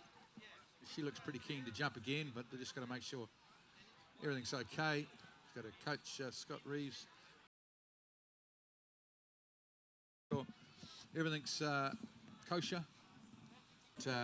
Jim, Okay, might be a broken buckle or something on the helmet. Yeah. Jim, okay. might Might be a broken buckle or something on the helmet. Yeah, there's always lots of helpers out there. That's a great thing, isn't it? About Yeah. jumpers, jumping, well, all water skiers really, community, they're keen to help out at any time. Actually, I wasn't there, you probably were, but there was a Worlds in not Milan, in Colombia in 1997, I think it was, where I think the story goes, I think Freddie Krueger broke a jump ski in the jump prelim or the jump final, and Bruce Neville threw him, literally threw one of his jump skis before Bruce had jumped. Yeah. Freddie was pretty young then, he was coming on the scene, and Bruce ended up winning a IWF Sportsmanship Award that year. Just what other sport can you think of in a World Championships? Usually somebody bends a fin or breaks a fin. There's always somebody. Yeah, there is. Yeah. Running to their bag and running down to the dock. You know.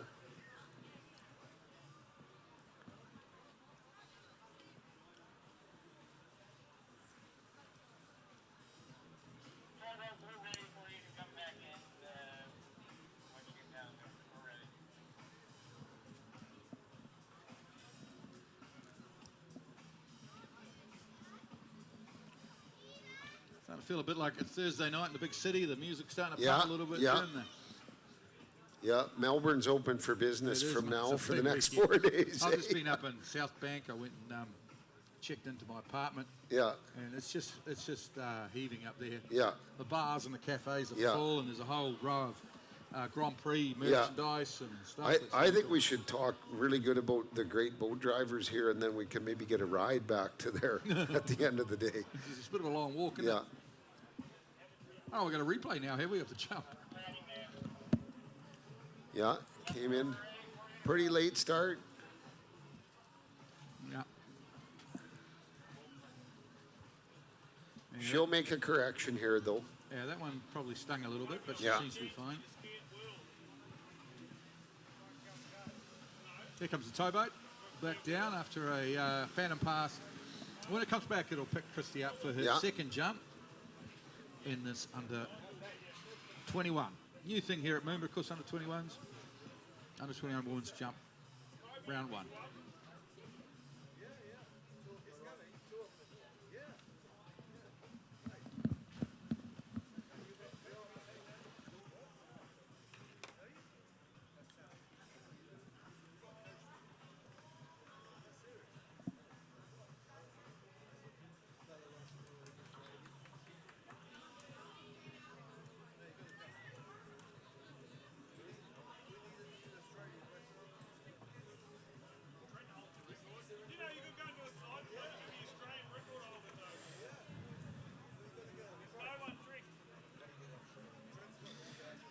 All right, let's give a hand back for Christy Appleton leaving the dock for jump number 2. She's got 2 left, so.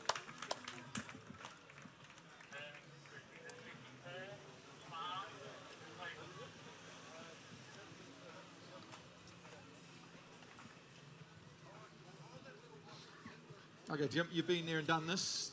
How hard is it after having a crash on your first jump at a big event to come back and on jump number 2 and get your head in the game? I think the more you do it, it's not that it's easy, but like for somebody like Christy who's a world champion and a silver medalist at the Worlds, you don't get there by accident if you don't have a little bit of resolve and you're used to getting through adversity. So it's, and the difference is it's not like the finals where you got to put your best jump of your life out there or go home. So I think I'd expect just go, what did I do wrong? What am I going to do this jump and kind of go through. I don't think it's going to be a personal best on this jump, but I've been wrong before too. Yeah. But I think overall, anybody that's gotten to this level has had to do it more or less. Yeah. But it's good they have, the concussion protocol and stuff like that. That's, it's just good to have an extra set of eyes because, coaches or parents or skiers, they're always going to want to go again. Yeah, but, just that extra check is good. So she's coming back now. She sure is. And here she comes, Christy Appleton, jump number 2. 3/4 cut by the look of it. Yeah. See what she does here. Another reasonably late cut through the ball.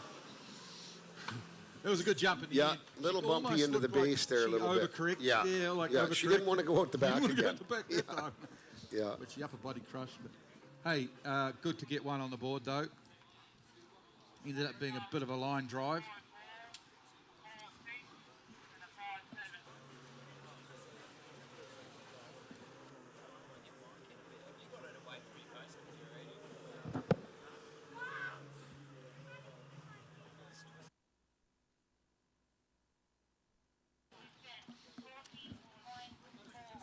.4.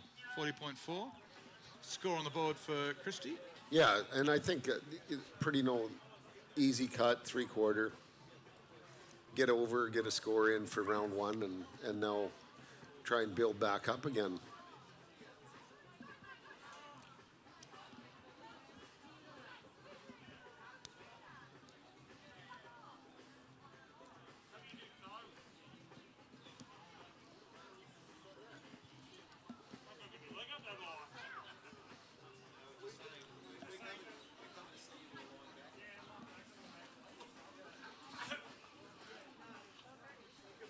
Third and final about to come up for Christie. Yeah.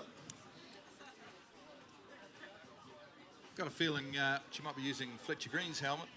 Yeah. Just by a look on the dock, because oh no, sorry, Fletcher's. No, I would thought the same thing. Yeah, because he didn't have his helmet on. I thought, well, is his helmet not on? He must be waiting for Christie to come in, but he's now got a helmet on.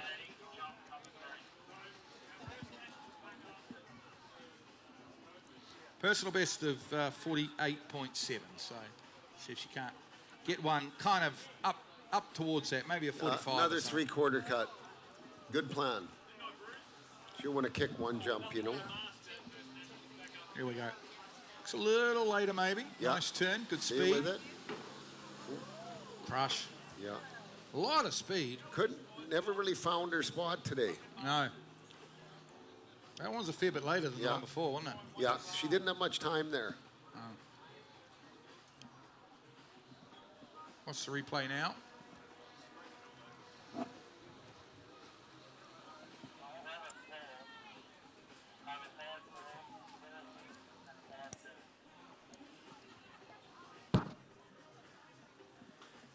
Well, she'll probably get off the water, get dried up, and get an ice pack. I think there's got to be somewhere that needs an ice pack after an out the back like that. I'd say so. Might need a nice bath. Yeah.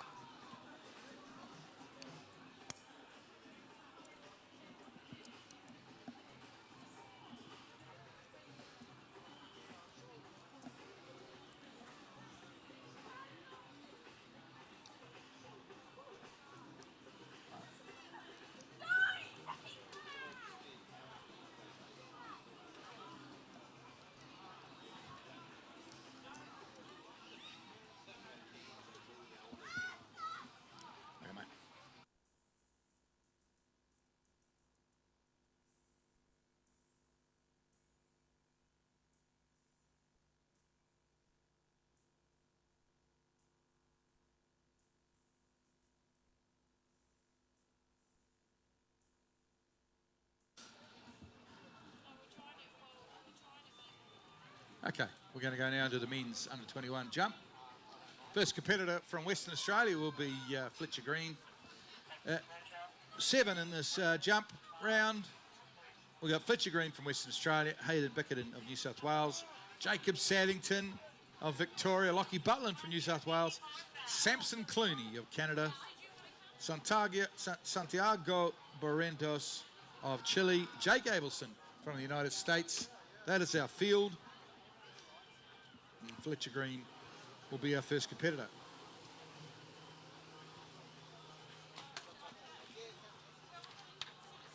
Personal best jump of 44 metres. Here it is, 5th MOOMBA.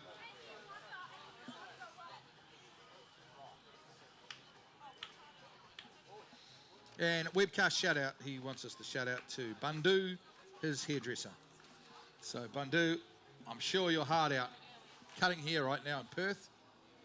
Busy in the barbershop, and you'll have the webcast live in that barbershop watching Fletcher Green jump.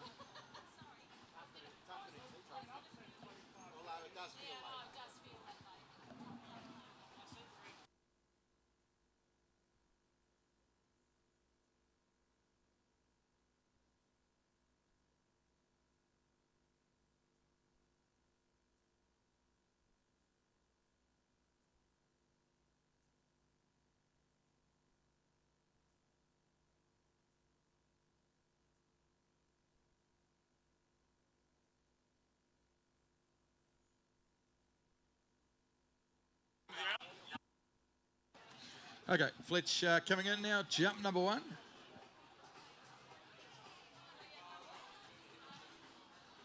Say he's probably, actually I'm not sure what speed he's running at, maybe 54k. These guys, of course, are allowed to jump 57k, but he can choose. Here he is, Fletch Green from Western Australia. Jump number 1. Into the ramp he comes. A little bit kind of late on his lift, but still pops off the top there.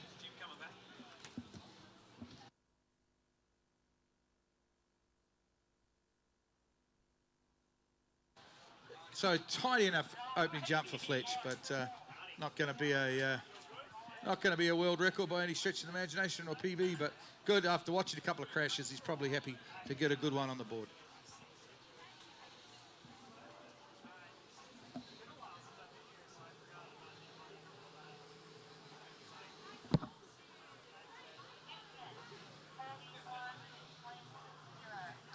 .41 opening jump from Fletch.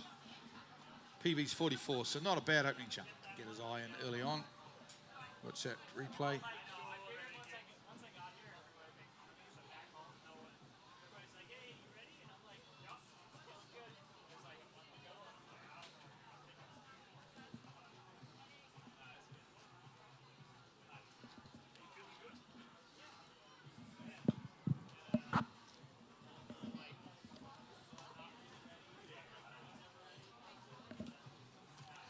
So, of course, following this jump here, we have wakeboard, junior wakeboard.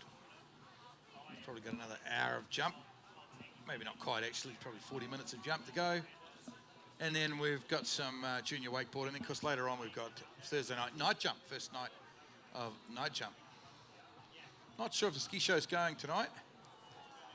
Possibly. Haven't seen any ski show people here yet.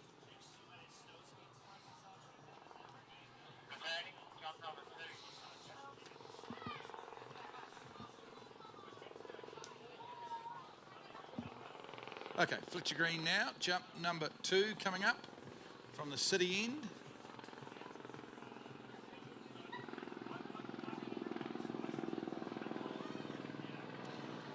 Pulls out wide and then he'll take towboat over towards the Alexander Park Gardens. See how he goes. Good edge into the bottom. He's back a bit on his lift, unfortunately. Really get the full extension off the ramp.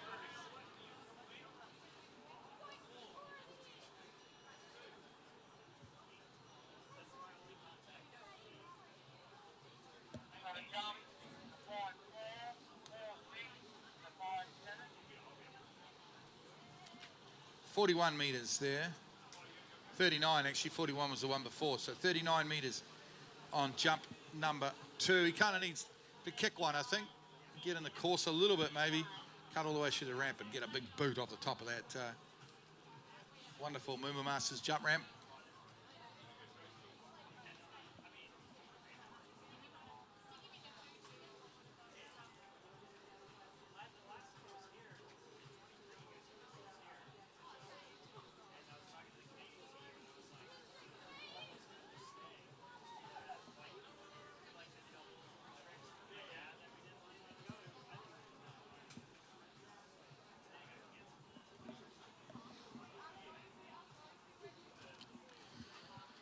So he's got a personal best, as I said, of 44 metres. He's sitting on a 41 so far. Conditions are good. Little puffs of head breeze there off the jump ramp. We know that boat is strong. We're going to go from Fletcher Green from Western Australia to Hayden Bickerton of New South Wales, will be our next competitor.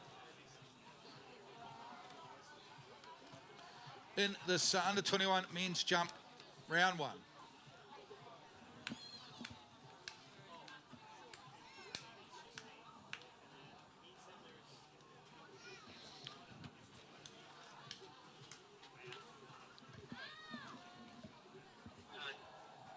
Here he comes, Fletcher Green.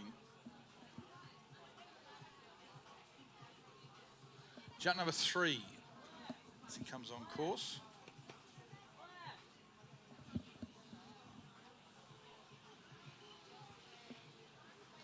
Here he comes, Fletcher Green now. Oh, this is a bit later. He's got a bit more speed here. Can he get his legs? Better kick off the top, and that's a much further jump. That's a really good jump. It's got to be 3 meters at least further, I think, than the one before. So we should see his biggest jump of the set. Could be even close to his PB. PB's 44, this one could be close.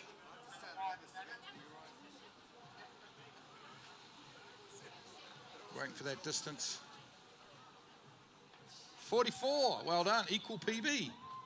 Equals his PB, 44 meters for young Fletcher Green. Hayden Bickerton up next from New South Wales.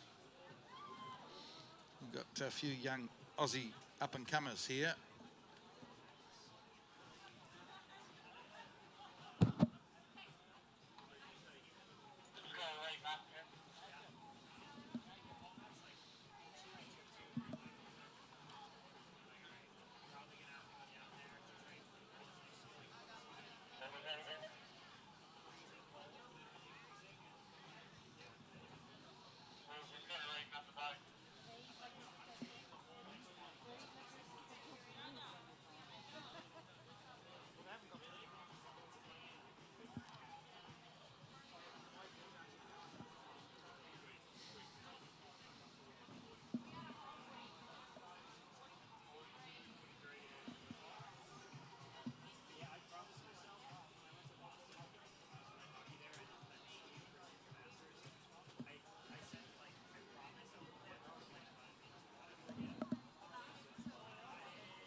So Hayden Bickerton, our next competitor in this men's, that's one of our men's jump, round 1.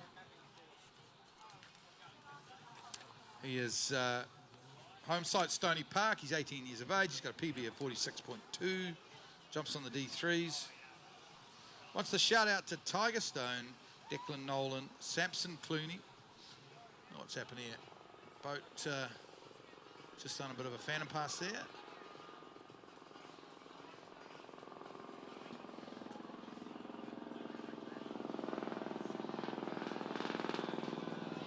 Running, maybe making some adjustments to the boat settings. I see Will Bush there in that wonderful Nautique.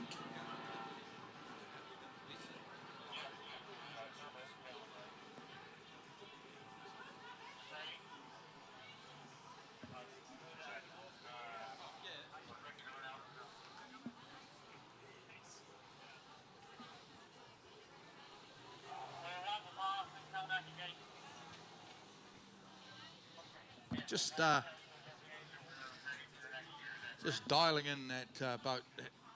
Wonderful Nautique. Obviously, it's a river. Sometimes the settings need to be changed a bit.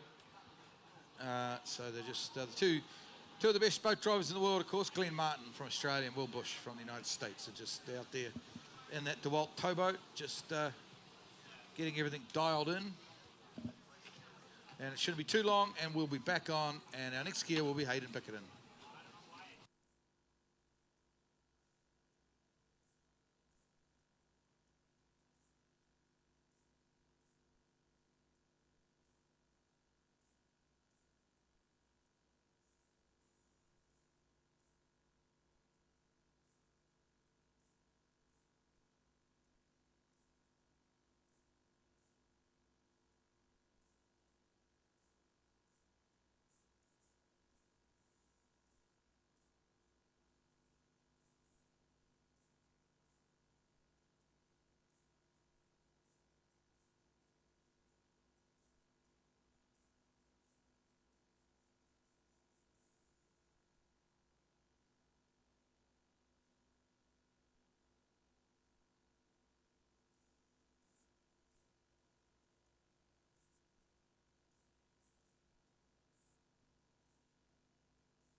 Okay, back on now.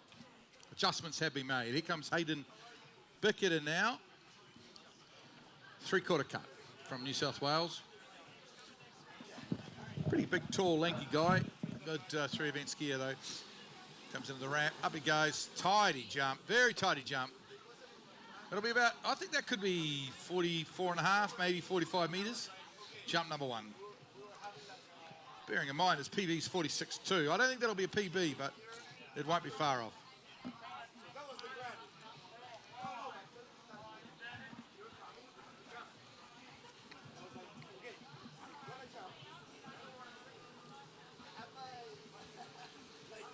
.42.1. Nice opening jump.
Okay, back on the water now. Hayden Bickerton. Good opening jump, 42.1. Jump number 2 coming up. And here we go. Let's see, we go. A little bit later this one. Good speed, good kick off the top. That's going to be further. It's got to be a couple of metres further from Hayden.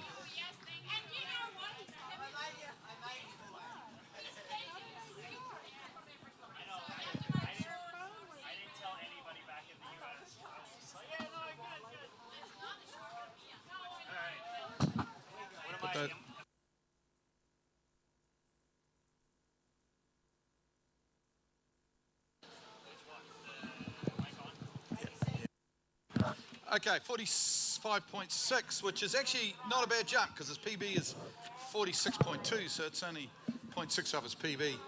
So just joined the commentary, of course, world overall champion, Dorian Llewellyn. Good to see you here, mate. Yeah. We've just had a Canadian. Jim Clooney's been in a bit this afternoon, but he's gone down to talk to Samson, who's jumping soon. So welcome to Melbourne, Dorian. When did you get in, mate? Just a couple hours ago. Yeah, no, I'm pumped to be back. It's been a couple years, so I'm excited to be here, and you know, it's always a little nerve-wracking beginning of the season, and you know, things are moving out there, and there's a bunch of people on the shore, but that's, you know, why we keep coming back, because it's awesome. Yeah, and the music's pumping, and it kind of getting into the evening here. You know, it's a big weekend because Formula One on Sunday, the Grand Prix on. There's lots of sports on. There's at the MCG on Sunday night. There's a game of Aussie rules with 100,000 people coming to watch it. So, and which is only a couple hundred metres away. So there's people. It's going to be heaving. So, of course, last time you were here, trick champion, and make part of the trick field this year. It looks huge. Like the men's tricks is epic. One for the ages, you'd have to say. The tricks field at the men's tricks for MOOMBA is crazy. Yeah, no, it's going to be insane. I mean, you know, we used to talk about, oh, it's going to take 12 something to win. Now you're thinking, okay, there's a couple guys that have tricked 13, and you know, you just got to keep your head on straight and do your own thing, and you know, whatever happens, happens after that. But yeah, last time I was here, you know, had a really good showing, and just going to try to keep doing that. Okay, here's Hayden now. Jump number 3. Slip back a bit on the ramp. Had a bit more speed, but not as far. I think the 45.6 on the second will be his best. So watching the under-21 jump unfold. So, mate, yeah, I see Mum's here, but Dad's not. Is that the story, or? Yeah, no, we had a couple people that are skiing with us back in the U.S., and Okay. Dad had to stay back and train them. And, you know, I've been pushing him to get back on the water a little bit, and he hasn't been training a ton. But, you know, last time we were here, he You know, he made the finals a couple times and actually finished 4th one year and almost were on the podium together. So that would have been amazing. Yeah, But, that was cool. you know, he's back home. Sure, he'll be watching and I'll be calling him. You in got to between say rounds. though, as good as Jared is, it's not that easy to make the trick podium anymore at MOOMBA. No, and it's funny because the last time when I was here back in 2023 and I won, and you know, I had Matti on one side and Martin Labra on the other, and guys were making fun of me like, oh, dude, you look like you just won Junior Moomba, which it was literally that because they had just won Junior Moomba. But now you look at that podium and you're like, okay, that's a pretty historic podium looking back on it. Yeah, that is. So how's your skiing been going, mate? Obviously, Worlds at the end of August, and since then a couple of the overall tour stops, that sort of thing. But did you have a break, or you been skiing hard out? I had a nice break. You know, and with the Worlds being here next year and being, you know, in February, I'm kind of taking the next 12 months as like one big season. So I took a longer off season than normal, which, you know, now classic getting to Moomba, you don't necessarily feel totally ready and a little nerve wracking, but you know, I think most people kind of get here having that same feeling. And but in general, everything's going pretty well. Actually, I'm feeling better every year. You know, since my ankle injury in 2023, that, you know, was the reason why I didn't come back for the last 2 years. And every year, I'm kind of feeling a little bit more solid on both feet on the water. And yeah, I'm excited to see what I can do this year. So you've been training at home in Florida, or? Yeah, I was, and then I actually I took a little 2.5 week sabbatical, and I went to Chile down to the Miranda's place and ski with Tanguy Bennett and Martin Labra, and you know, it literally froze in Florida. And after 4 years of me skiing in Boston when I was up there in school, I'd never been that cold before, so took a couple weeks down in Chile. Okay. So we've got Jacob Saddington now from up the road in Bendigo, from Bridgewater, the action machine, Jacob Saddington. Bit of a line drive. Really get his full extension off the top. It's one of those skiers. He's always exciting, Jacob. There's always, you feel like something's about to happen when he's out water skiing, Torian. Yeah, he had a little bit of movement right at the base of the ramp, and then he was just tight. You can see him moving the handle in the air. So might have just been a little bit tight right there, pulling on his arms, and then, yeah, just a little bit too much movement at the bottom of the ramp. Just stay down, drive through the jump, and maintain line tension all the way through the air.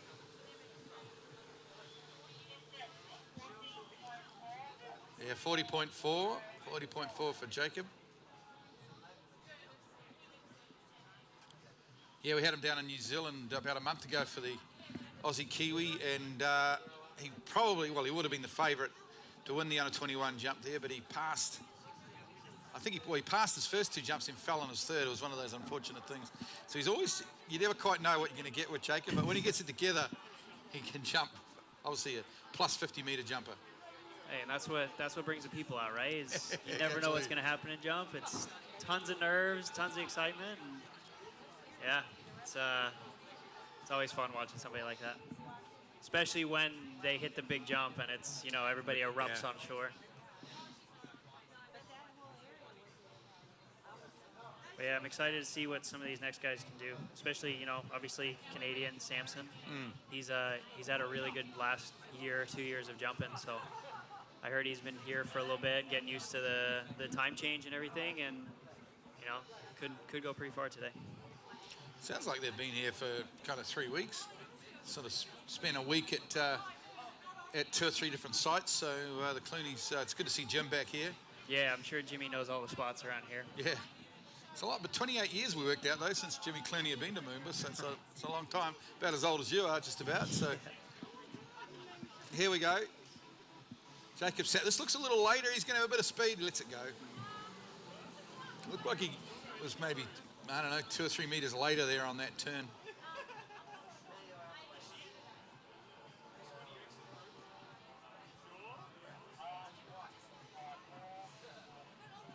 So when do you ski? You ski Saturday? Yeah, we jump on Saturday, and then we trick in the morning on Sunday, and then night jump on Sunday night. Yeah. And then just no semi-final in men's jump anymore, eh? It's just prelim and then final. Yeah, that was a big change back in 2023. I think that was the first year when I came back where it was only one round straight into the finals. And, you know, it's fine. It's what we do at most other tournaments anyway. It was always a luxury to have an extra round here. And it was nice, you know, when you come into the trick or first jump round and you're like, all right, I get to, you know, feel some things out, and you know, I don't necessarily need to bring full A game. And you know, the field this year, both in trick and in jump, it's so strong that, you know, you definitely don't want to let up too much. You don't want to put your foot off the gas too much. You want to go out there and, you know, feel things out and make sure that, you know, you have a good feeling if you're going to be in the finals and where you want to be. But, you know, you don't want to overdo it. You don't want to underdo it either. Yeah, I think essentially MOOMBA lost a day, and it was important that we kept the juniors going with 2 days. So it was the easy choice, I guess, was to take out the semi-finals out of with the open guys. But it's a shame. Well, and the juniors are so important too. Like you think of a tournament like this or a tournament like the Masters, and like Junior Masters was always, until I came here, was definitely my favorite event of the year. And then, you know, obviously I came here and got to experience what this is all like, and jumping under the lights and the fireworks, and you know, it's hard to beat that. But having the juniors around and, you know, having them not only compete next to the pros, but then also get to watch the event, you know, being a part of it, it's definitely a different experience, and it's brings with it a sense of pride. And then, you know, obviously you're way more excited to try to qualify when that time comes to being open. Okay, here's Jacob Saddington. He won't be happy with the distances he's got so far. He's passed his second jump. He's got a bit of speed on this one. This is going to be a bigger jump.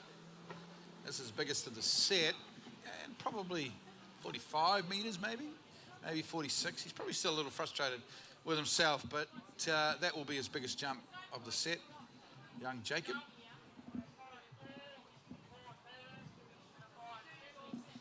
Yeah, he gave up a little bit right off the top of the ramp there, just sitting back, slipping out just a little. Skis came up and probably made him go up into the air a little bit too early. If he'd stayed down and kind of driven through the ramp, could have maximized the lift off the jump there, but still a good set.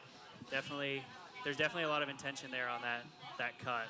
You know, that's something you have to get to as well, is having the cut that's going to make you go far, and then committing fully to it off the jump is the next step. Yep, 47.9. The jump there for Corey. Well, we've got his good mate now, Lockie Butland from New South Wales.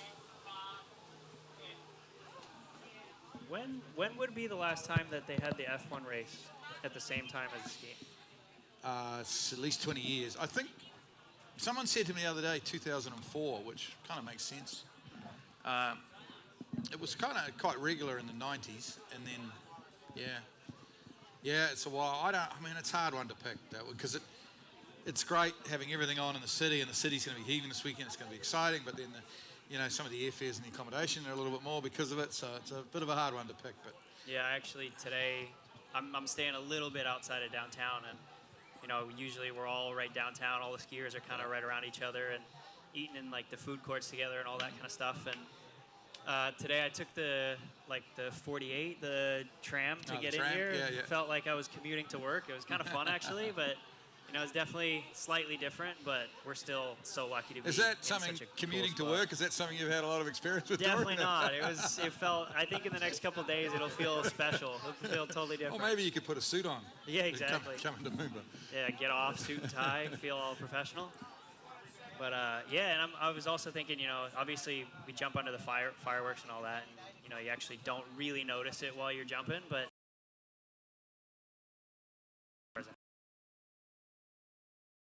times, you know? Yeah, so I remember back from MOOMBAs where you definitely can hear them.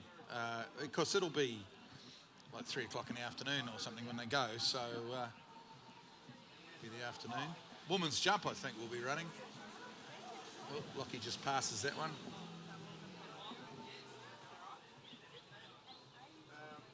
Yeah, he definitely looked like he had less time between the wakes to the jump there than some of the other guys, so might have been a bit late on his first jump.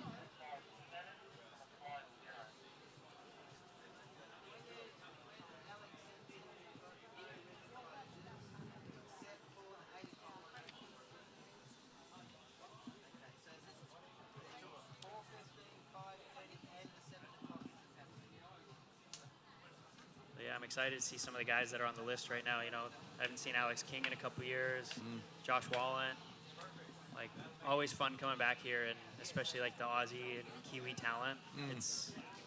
you know, it's special. And then you have, you know, those guys usually ski really well here. So it's always like a dark horse, but not a dark horse. You know, a lot of those guys were extremely good skiers for a long time, and you know, you get here and they like, I saw a video of Alex King just last week. He was doing the MOOMBA, the double cut, and I immediately watched it and I went, okay, I need to go and practice mine because mine did not look that good. And, you know, I was watching his and trying to figure out, okay, how do I get my ski to come around a little bit more off the 6? And I think it might have helped me in a couple. You know, he's a policeman now. Yeah. Alex, he's a policeman. I was telling Jim earlier on, last year I had Paul de Plom Freiberg came to my lake between Uni Worlds and MOOMBA, and he's got his coach, Roman, I think it is, it's his French coach. And Curtis was actually there, and we were there, and they kicked us out of the boat. And Roman went and drove the MOOMBA past on my lake, made a mess of my lovely calm lake, but it was pretty cool to watch. And I don't think it helped Paul. Yeah, I feel like every year, and I know I saw Alex's video, he had a buoy out there. I feel like every year I think I nail it, and then I get here, and I'm just like, oh, this is not what I thought it was going to be. But Alex might not quite have the talent of you, Dorian, but he's pretty smart. He's a bit of a thinker. I've got to give him that. Okay, this is a bit later cut on this one. Lockie, he's not getting his full extension off the jump ramp there, but he gets a score on the board. Yeah, a lot of driving to the bottom of the ramp there. He's in a good spot. I don't think he has to change a lot from his timing wise, but kind of same. I've been kind of saying the same thing for everybody. Just, you know, committing to the bottom of the ramp and just staying down and driving through. But that cut definitely has some distance in it. Yeah, and you mentioned Josh Wallant earlier on. It's good. He's kind of not been around for a couple of years, but it's good to see him back and jumping pretty well. 40.4 that jump. He's going to need a bit more, I think, on jump number 3. And I just heard a rumor from Susie that Josh Bryant might be moving back to Australia. Oh, really? I mean, you got to imagine that he'd be back here at some point in the next year or two. So I'll say it on record, I would be disappointed if I don't see him here next year. So I didn't realize that. I didn't realize he was looking to move back. Yeah, that might I don't know if it's a secret or not. She just told me, so I felt like I was fine to say it out loud. It's on the webcast. But yeah, no, he's man, anytime I see a video of Josh when he's tricking the last couple of years, he still looks really good. Still looks good, yeah. Always, especially when I was with him at Rollins, you know, he'd pick the worst conditions possible. He'd like super windy day, and you know, I'd be like, okay, which bank do you want to go on? Where do you want to be protected from the wind? And he would just point straight to the middle of the lake and just say, all right, just go there. And then he would just nail his hand run twice. And you know, I'd imagine that if he starts training here and wants to come to MOOMBA, that he would very quickly be able to do his trick runs again, if not already doing them now. Okay, Lockie Butland, this is his third and final. Not quite. Back a bit off the ramp. Maybe a smidgen further, but not a massive jump for him. I feel like he backed it up there a little bit. He didn't look like he was driving as hard in the bottom. Maybe thought he would be able to drive through the jump a little bit easier, but just sat back and right off the top of the ramp, you could see that he knew that it wasn't going to be the jump. Well, we're going to a fellow Canadian now, Samson Clooney, very famous name. This is the first time since 1998 we've had a Clooney on the starting order of the MOOMBA Masters. Of course, son of the great Jimmy. From Saskatoon, Saskatchewan, I think it is. Somewhere in the middle of Canada. Yep. It's the saying for Saskatchewan is that you can watch your dog run away for 3 days. It's that flat. So not a lot going on, but they got some strong farmer boys out there and some good jumpers too. You know, Carter Lucas has been jumping really well the last couple of years, especially at the Worlds last year. And there were some other guys that, you know, have been jumping less in the last years, but Samson's definitely strong jumper in the last year. You know, his style, and I'm sure he's gotten that from his dad. He's he's technically very good. So, you know, the potential is there for even bigger jumps in the future.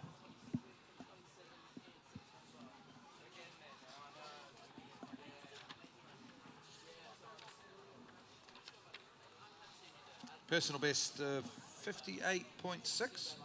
Sound about right, Dorian? 58.6. Yeah. Sure. Coached by Kai Lead and Jim Clooney.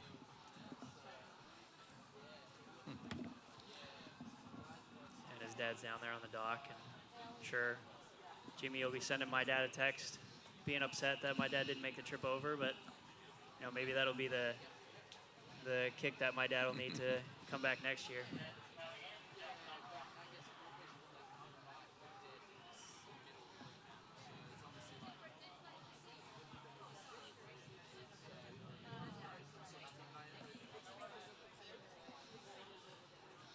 Okay, here comes Samson Clooney. Jump number 1 behind that super powerful Nautique towboat. There's a bit of a look at this Nautique ramp for the first time. Just passes that one up.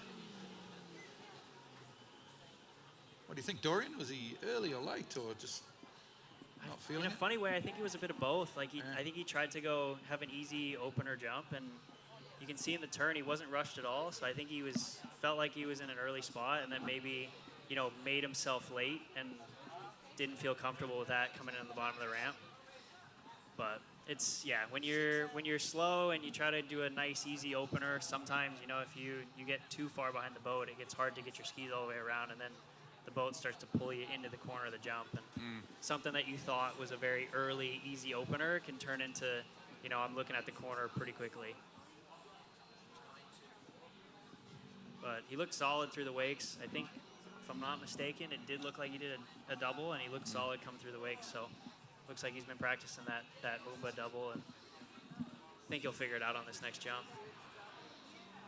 Yeah, I think Jim did say that they'd practice a bit at Stony Park, the old MOOMBA setup. So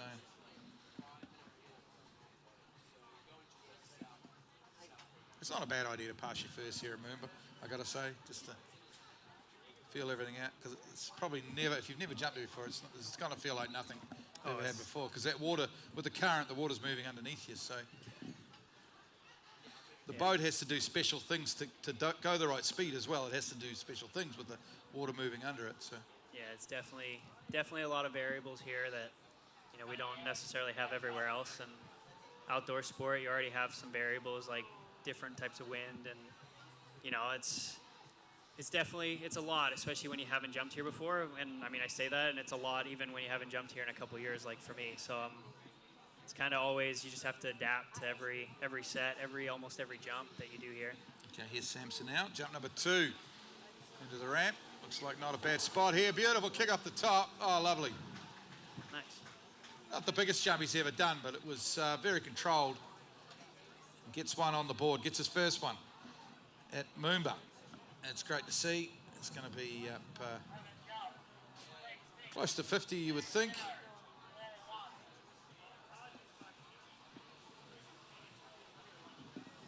He's definitely getting a lot out of that jump. I mean, compared to the last couple guys, you see he comes off the ramp and he's already extending forward through the air.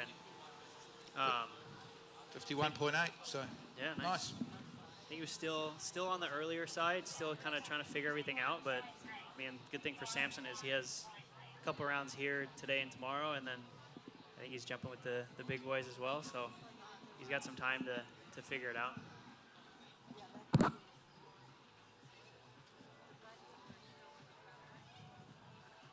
I always felt like the night jump sometimes was a good way to do that. You know, with the 3 jumps, 2 jumps, 1 jump, you know, it gave you some time to maybe push it in certain ways a little bit more. And one year I kept getting closer and closer to shore on that 6 pullout, and then I actually did end up hitting the rock on one. So I was checking my left fin going down the lake, and my dad was kind of laughing at me, like, you know, you're supposed to check your right fin if anything. But that's a good point. yeah. Yeah, the thing is, when you get, like, you've got into the top seeding now, so your night jump is after your prelim, so you can't really use, you know what I mean? I guess it doesn't, hopefully it's not going to take too much of a jump for you. Well, I mean, relative to your PB to get into the final, but never know, nothing's a given. Yeah, it's definitely always, especially when, like we said, when it's variable conditions and when the field's as strong as it is. You know, we're talking about it with tricks too. Like, definitely need to have a good jump. You can't just cruise. That's for sure. That looks better. This is a little later, I think. He's got some speed. Back a bit on his lift. He's disappointed. There's a little bit of his dad in him there as he slaps his knee. Disappointed. That one had the speed, didn't it? Oh yeah, that you could see in the turn right away. There was more intention there, and I think Jimmy will be telling him that he now has the right spot for the next round, and if he can start there and build on that each jump, you know, that he definitely has a lot more distance in that specific jump. So he's in a good spot. You know, this is kind of a good way to go about the first round.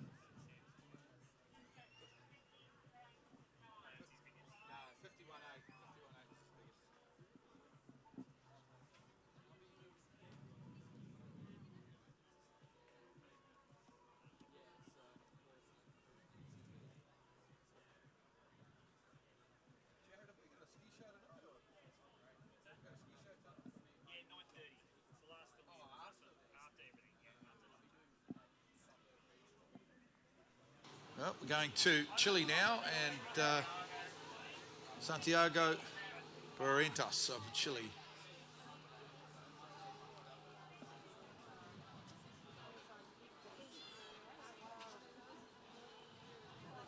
So you're down, and you said you were down to Chile for 2.5 weeks to ski down at Miranda's, and we've just seen that pending world trick record from Matty Gonzalez on Saturday.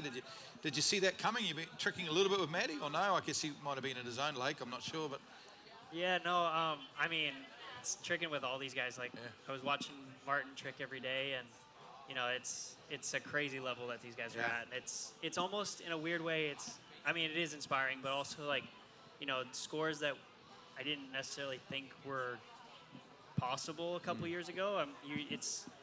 You know, it's not as complicated as we used to think, I guess, in a way. You know, 13,000 points, I don't know if you said that to anybody 5 years ago, they probably would have laughed at you. But now, you know, these guys are putting out this roadmap that's like, okay, it's extremely hard, but, you know, it's not as impossible as we used to once think. And, I mean, the speed, you know, at which he's doing his toe turns especially. I mean, that 6,000-point toe run, like I just said, you know, a couple years ago, I would have never considered that possible. And, yeah, it's something that I probably going to want to study to figure out how he can gain so much time. But am I totally surprised? No. So what about your own tricking? Have you managed to speed up anything? You put any new tricks in your run? I definitely fought with toe line 5 for a long time, and kind of relearned how to do the trick last year. Just watch this jump here of Santi. Jump number 1, nice boot off the top. There you go. That's going to be 50 metres, I would say. Tidy, probably one of the best opening jumps we've seen of anyone. Got right into his work. Yeah, a little bit on the early side, but still kicked it. I think that'll definitely be a confidence booster that, you know, maybe didn't feel like his best setup, and he still got a hold of the jump. Just get the distance, and then we'll go back to, because I'm interested in your trick run, Dorian, and your plans of tricking. 52.3, so there we go. That's the biggest jump of this under 21 so far. Nice to get an open, as you said. Could probably bring it into the course a little bit more, go a little bit harder at that jump ramp. But yeah, I think for me personally, like, yeah, getting faster in both hands and toes. You know, when Pato back in 2017 in Malaysia, when he was one of the first guys, or maybe the first guy to really do, you know, 6 flips, 5 ski lines, we all kind of thought, all right, that's insane, and no one else has been able to do that. And then, you know, now it's kind of becoming more regular, and that's the direction I'm going to have to go as well. And then in toes, yeah, is adding a couple tricks. Like I said, I had to kind of relearn how to do toe line 5 because I just, for so many years, it was inconsistent.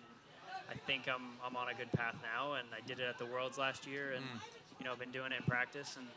But at the same time, you know, I need to get faster as well in that. So it's yeah, like I said, it's crazy how fast these guys are going these days while doing these big tricks. I mean, Pato's doing ski line 7, and he's still getting, you know, 6 flips, 5 ski lines. So then the other thing I'm interested in is the new trick point values that have come out that are going to be in for the Worlds. Well, they're coming at the end of November, I think, this year. So by the time we're at the Worlds in Moala next February, those new. Is there anything you see there? Is there a trick that you can do that you can add in that's going to give you some more points? Have you got a plan with that? We better go back and watch Santi here on jump number 2. Open well with 52.3.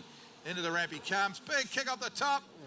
Oh, geez, a little bit sort of dicey in the air, but that's a bigger jump again.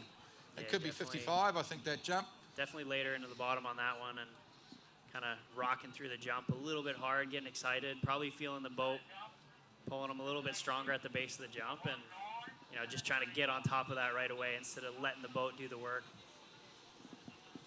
But definitely some more distance. Yeah. I think. We'll get that distance. Yeah, 54.5, 54.5, so getting a little further.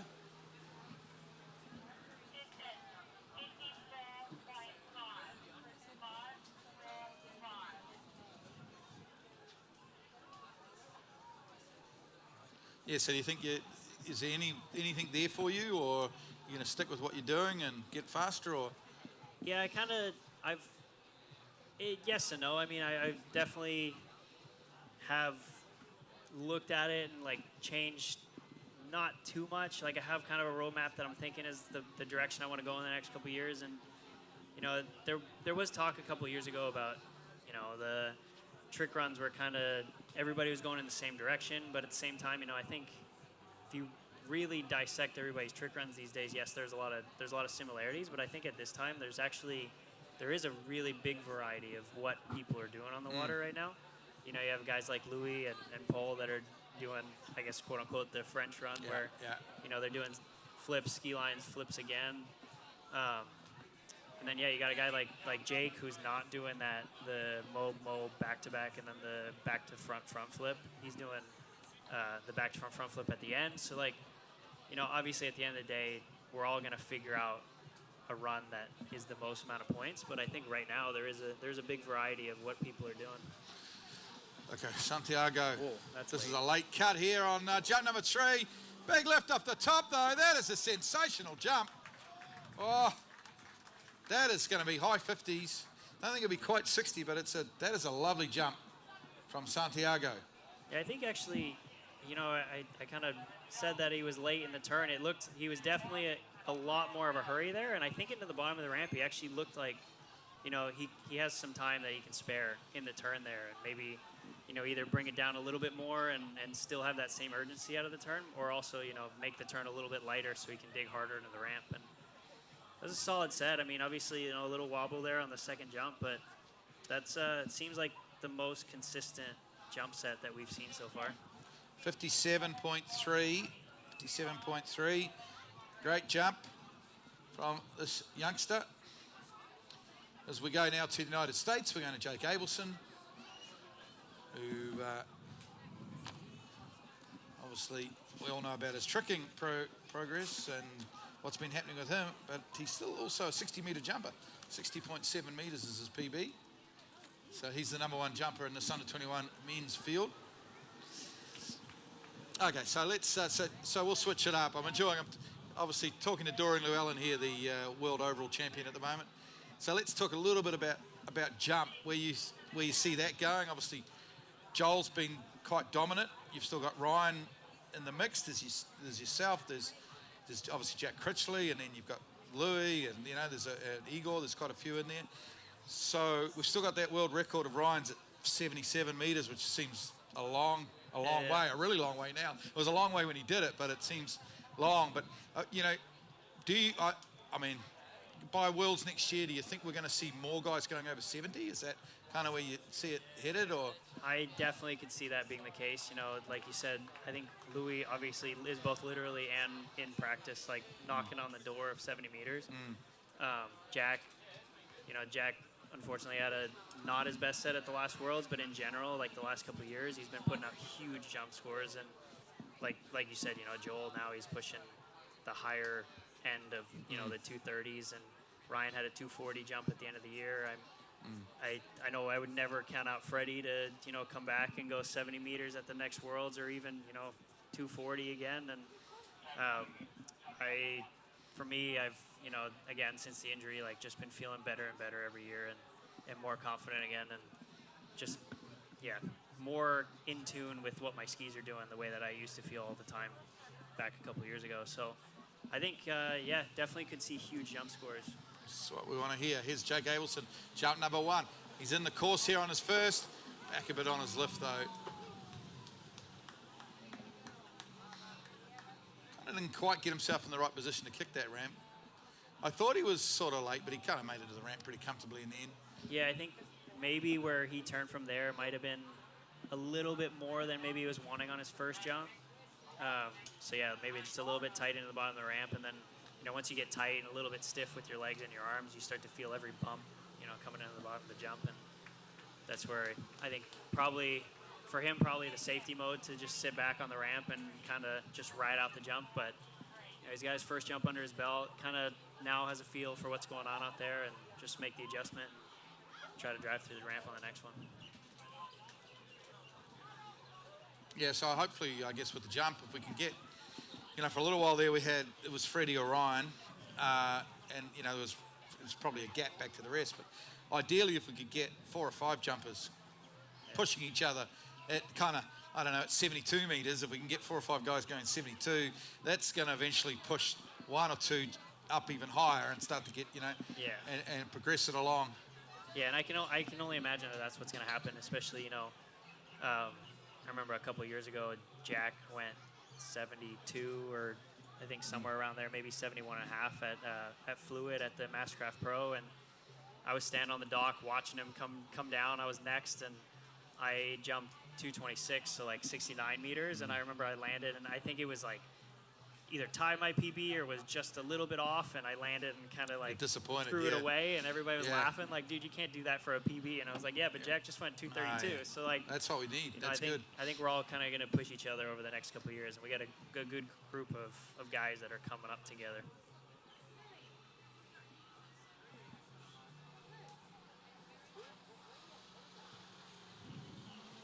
That's a good cut. Oh. Yeah, well, that's going to be very high 50s, I think. Good cut, not bad lift. Yeah. Remember, his PB 60.7, so I'm picking that's going to be 58 or 59. It's not all far off his best. Nice from Jake Abelson.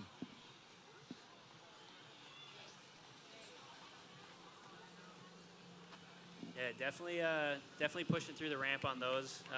That one, he was really aggressive halfway through the jump, and I think he may be just rocking a little bit too hard off the ramp, you know, just, again, like Santi did on a couple of his jumps before, like getting excited. And you can see he came through the turn with some speed there, and then he's also coming in the bottom, and definitely strong. I mean, Jake's a super strong kid. You can see it when he tricks and when he jumps, and just kind of forcing it on the jump a little bit instead of letting the boat do the work. But yeah, definitely through the turn there, definitely a strong cut. 58.3 from Jake. Okay, folks, we've got one jump to come from Jake Abelson, and then I believe we're going to junior wakeboard round 1. Yep, that's correct. So one jump to come, then we've got junior wakeboard, and then we're back for night jump. I think at about 7:30 for night jump. I'll get more organised as the weekend goes on. And then, of course, we have ski show at 9:30 tonight. And, of course, fireworks. I believe fireworks starts tonight at 9:30, but if it doesn't, it starts tomorrow night. Seems like a good story to tell everyone anyway. The fireworks starts tonight. So, yeah, there's plenty of action still to come. But this will be the last of our regular daytime jump action, as Jake Abelson comes on the course now. Jump number 3. Let's see if he can't get 60. He's been 60.4 as his 60.7 as PB. This is later. He's got some good speed here. If he can get his lift, not bad lift. Nice. There's a nice jump. Oh, it's going to be close. Maybe just a shade under 60, but that's a nice jump from Jake. He's got to feel good about that set. Dorian setting himself up for the weekend. Yeah, he looked strong on the counter cut. He was bouncing a little bit there. I'm wondering if it's bumpy or if he was just jumping to try to maintain speed, because he definitely wasn't as late on that jump as the one before. Still a good strong turn, but I think maybe not as wide, not as much speed. So yeah, if he could kind of combine those last two, like this last one, he let the boat pull him through the ramp and maximize the distance off the jump. So it's definitely, like you said, a good set to put himself into the next round. Well, thanks very much, Dorian. Appreciate your help. It's good to get a bit of insight into your skiing and world skiing and everything, bit of everything. So that's cool, man. You'll sleep well tonight, I hope. Yeah, I think so. I always feel good coming here. Like the flight and everything, you know, it's long, but I think coming here is always nice. It's always fun. So I'm excited. It's going to be a good week. Cool. Well, we'll catch you later. Thank you, man. Yeah, thank you. See you. Okay, folks, we're going to take a quick break now. The jump course is coming out. The wakeboarders are getting ready. And I'm sure that we will have the wakeboard commentator here very shortly to take you through that wakeboard.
Well, folks, here we go. It is wakeboarding time here at the MOOMBA Masters. And, wow, what an event we have got for you this evening. It is, of course, our Junior Pro Men's semi-final. And that action is about to heat up on the water. It's been a massive day out here on the Yarra River all day. Plenty of water skiing action. But we are switching things up just a little bit now with the Super Air Nautique G23 2026 edition out here on the Yarra River.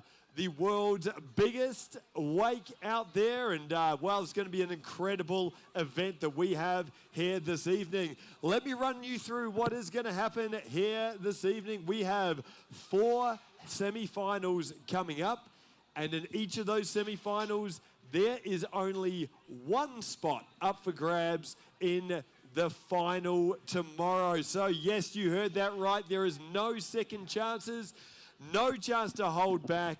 This is going to be absolutely foot to the floor riding here, folks, as we get into this Junior Pro Men's semi-finals. We've got a big international field here. We're going to read through some of the names.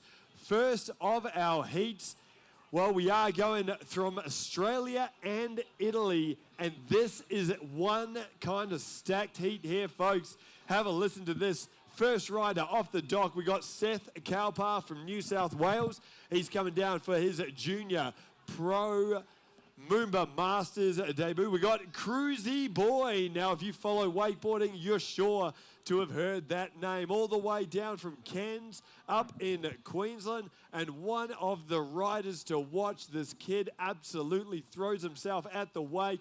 And, well, excited to see Cruisy Boy out here this evening. Then we've got Matteo Molinari from Italy. One of the biggest names in the junior pro circuit, and well, one to watch out for, folks. This kid has so much talent. He is doing, well, tricks in a way that only he can. And then finally, last but not least, from Australia, we have Parker Edwards right here in Victoria. Once again, one of the most exciting young riders in the world of wakeboarding. And, well, you do not want to miss this, folks, because this is a stacked heat. Any one of these riders has the tricks to get themselves through to tomorrow's final, but they are going to have to put it together here tonight on the Yarra River. This is going to be very, very exciting. Tell you what, there's a little air of anticipation around the wakeboarding fans here on the banks of the Yarra River. And, well, why not? Because Junior Pro Men's wakeboarding is about to get underway.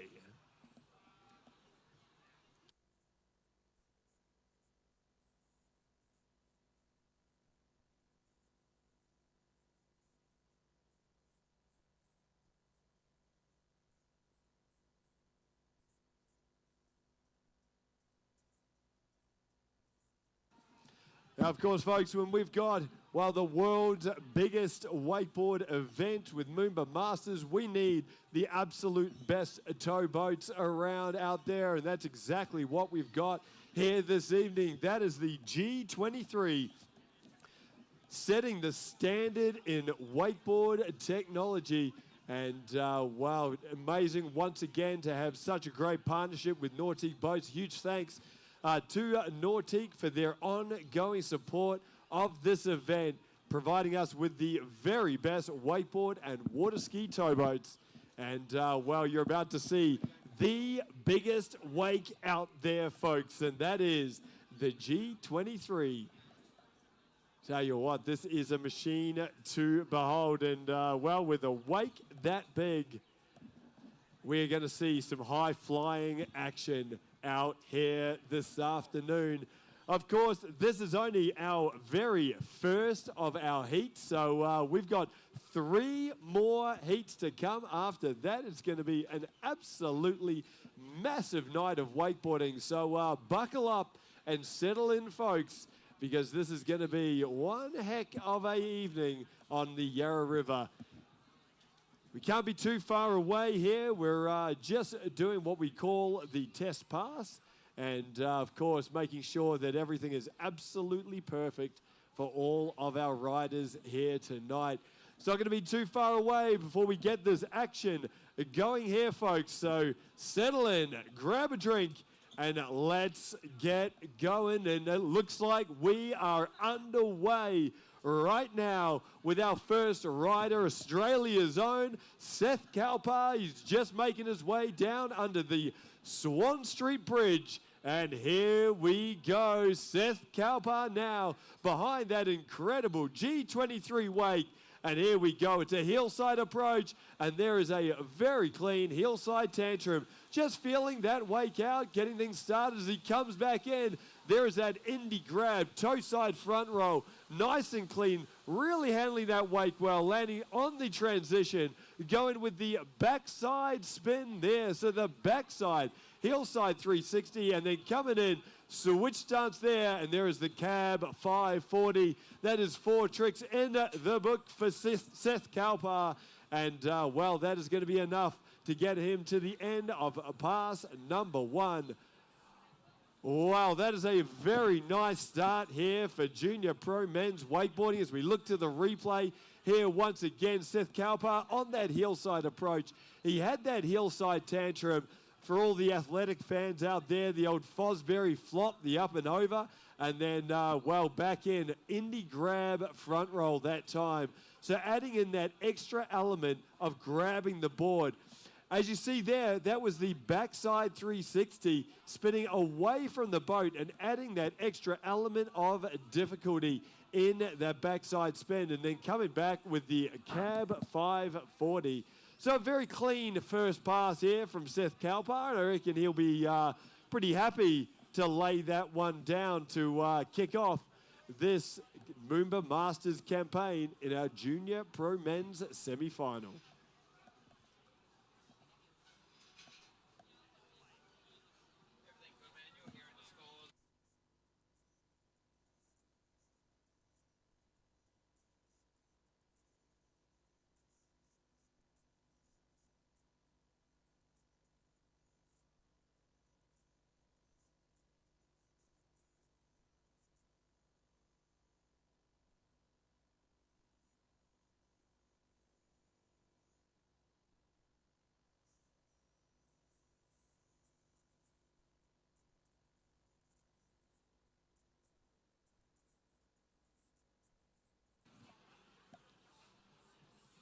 Now, of course, we've got a big crowd out here on the Yarra River. Well, we're just starting off this MOOMBA Masters, but for everyone watching along at home as well, of course, we've got the live stream going on all around the world, and thank you very much for joining us here. But we are back on the water now. Seth Kalpar, once again, the hillside approach and getting that indie grabbed back roll there. Really like that one. Nice and clean, getting deep in the landing as well.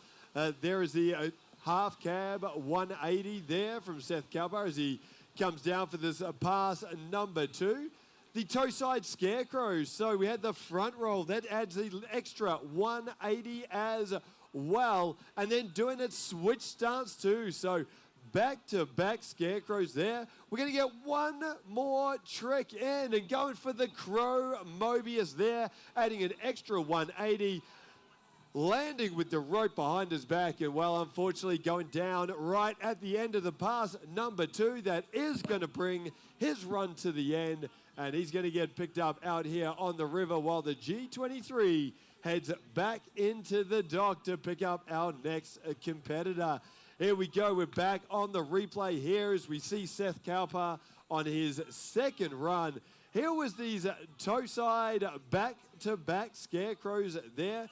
See Seth casing the wake just a little bit on the first one, but well, coming back really strong, nice and clean, well over that second wake. And as you can see on the replay, there was that Crow Mobe going for the extra spin and going down on there. But that is a very nice start to this Junior Pro Men's competition, the first of our Aussies. And while there's a score on the board, he's set the standard. And now, well, we'll see how the rest of our competitors go chasing that score. Tell you what, have a look at this here, folks, because I told you this first heat was going to be stacked. This next rider, well, he is an absolute excitement machine.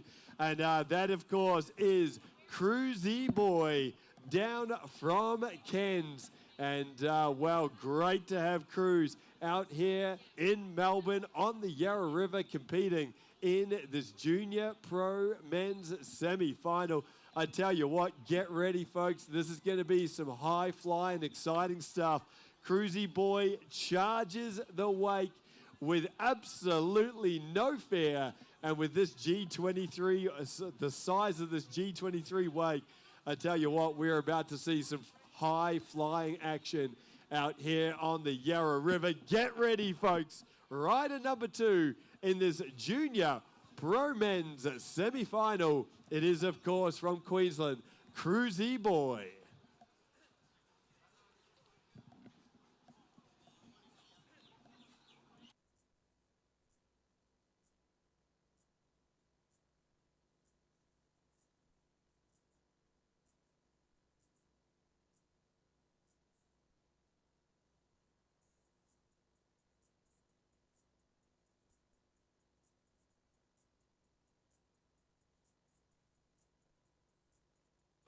Well, here we go. Cruz has just taken off from the dock, and we are back on here, folks.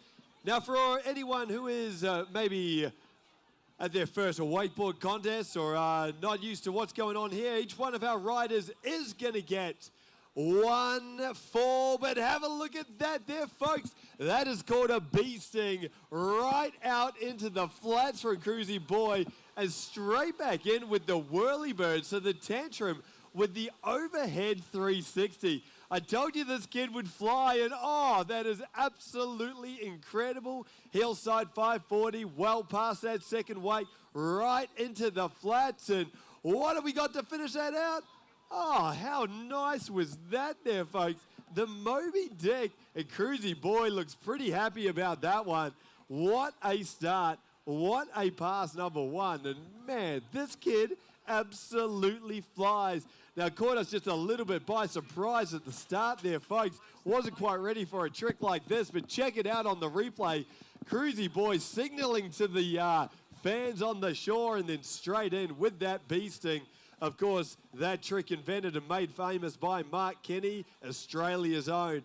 Straight back in with that overhead whirly bird as well. And then I really like this one, the Cab 540. That is absolutely massive for a spin of that magnitude. Huge for Cruzy Boy. And he comes back in and, wow, goes back for that Moby Dick as well. That is a incredible pass number 1 there from Cruzy Boy from Queensland. Well, I'll tell you what a start that has been. And Cruz not one to hold back. I don't think he knows how to land on the second transition of that wake. He just flies through, absolutely charges that wake, and takes everything right out into the flats. Well, we cannot wait to see this pass number 2 from young Cruz. Such explosive riding, and very much looking forward to see what he has in store for us. At the end of each one of these runs, seconds, and while we let the water conditions settle and give these riders the absolute perfect water for their second pass. And it looks like this is what we are doing right now, because here we go. Have a look to the city. Out behind that very, very big G23 wake, the S-Bend to start things off. Straight back in. And the KGB. So how about this? This is a huge pass here from Cruzy Boy on his toe side approach this time. And the Pete Rose, has he landed that one? No, he's just slipped out. Oh, the Pete Rose there from Cruzy Boy. And unfortunately going down for the first of his falls. But how about this for not holding back? Cruzy Boy is on a tear. There was that absolutely massive S-bend to start things off from Cruz. And he came straight back in with that KGB. So a big, big start. But here we go, folks. If you have a look to the replay, on his toe side edge, the Pete Rose, a trick made, of course, invented and made famous by the one and only Scott Biley, a long-time Nautique athlete and ambassador. And, there's of course, Cruzy Boy, unfortunately, going down on that Pete Rose there for trick number 3. Now, what happens here, folks? Of course, we've got room for one more trick here from Cruzy Boy. So he's going to have to hustle. You can see Scotty Cal, our resident boat driver at all of these Moomba Masters. He's back around, picking Cruz up. And Cruz is going to get one more chance to get one more trick in before he hits that Swan Street Bridge once more. So here we go, folks, back on the water. The G23 straight up and up to speed. And here we go. We've got one trick left. What will it be? The big finisher from Cruzy Boy. And that's a very nice, lofty, big 360. So put your hands together there, folks, for Cruzy Boy from Australia. Great run. Some really explosive, high-flying action there from Cruz. And, wow. He is certainly, well, we have already had 2 riders, and it is absolutely at a 10 right now on the energy levels. Do not go anywhere, because next rider, the first of our international competitors here in this Junior Pro Men's semi-final, and one of the most talked about riders in the world today. That, of course, is Matteo Molinari from Italy. I cannot wait to see Matteo out here on the water. This is going to be absolutely incredible, folks. I know he's been up training with Scotty Cal up at the Black Diamond Wakeboard School, getting some hours in behind the G23. And, well, look out, folks, because Matteo Molinari is your next rider off the dock representing Italy at this MOOMBA Masters Junior Pro Men's semi-final.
Now, of course, for all the wakeboard fans out here at this MOOMBA Masters, we've got an absolutely massive week-long program happening down here this year. We've got, of course, the Junior Pro Men's semi-final happening here right now. And then tomorrow morning, we got the Junior Pro Women's semi-final.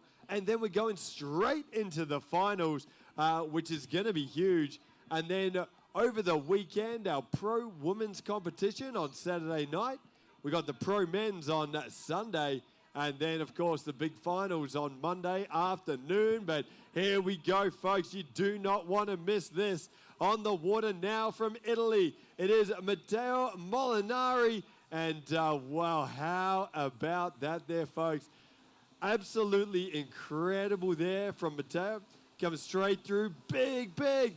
Oh, go for the 900 there from Matteo Molinari from Italy. Absolutely incredible. And the backside spin there, the backside is 720. Straight back, last trick now, the heel side approach.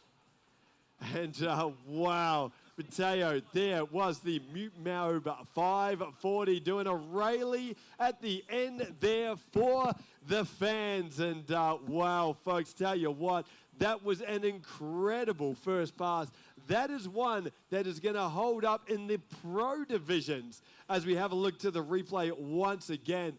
Absolutely incredible stuff here. Doing that nuclear grabbed whirly there from Matteo to start things off. And then straight back in. Tell you what, the way he dropped out of that 900 was absolutely incredible. And then going backside there, so spinning away from the boat this time, showing the judges that he can spin both directions, which is all so important. And then right in, there was that MOOMBA 540 there from Matteo. Didn't quite catch the grab on that one. It could very well have been a mute grab there. But Matteo Molinari from Italy showing us exactly why he is one of the most talked about riders in the world today. Oh, I tell you what, this kid is absolutely crushing it in the junior pro divisions. And well, he'll be ruffling some feathers when he heads on up into the pro divisions if he keeps riding like this. Absolutely incredible stuff here from the young Italian superstar.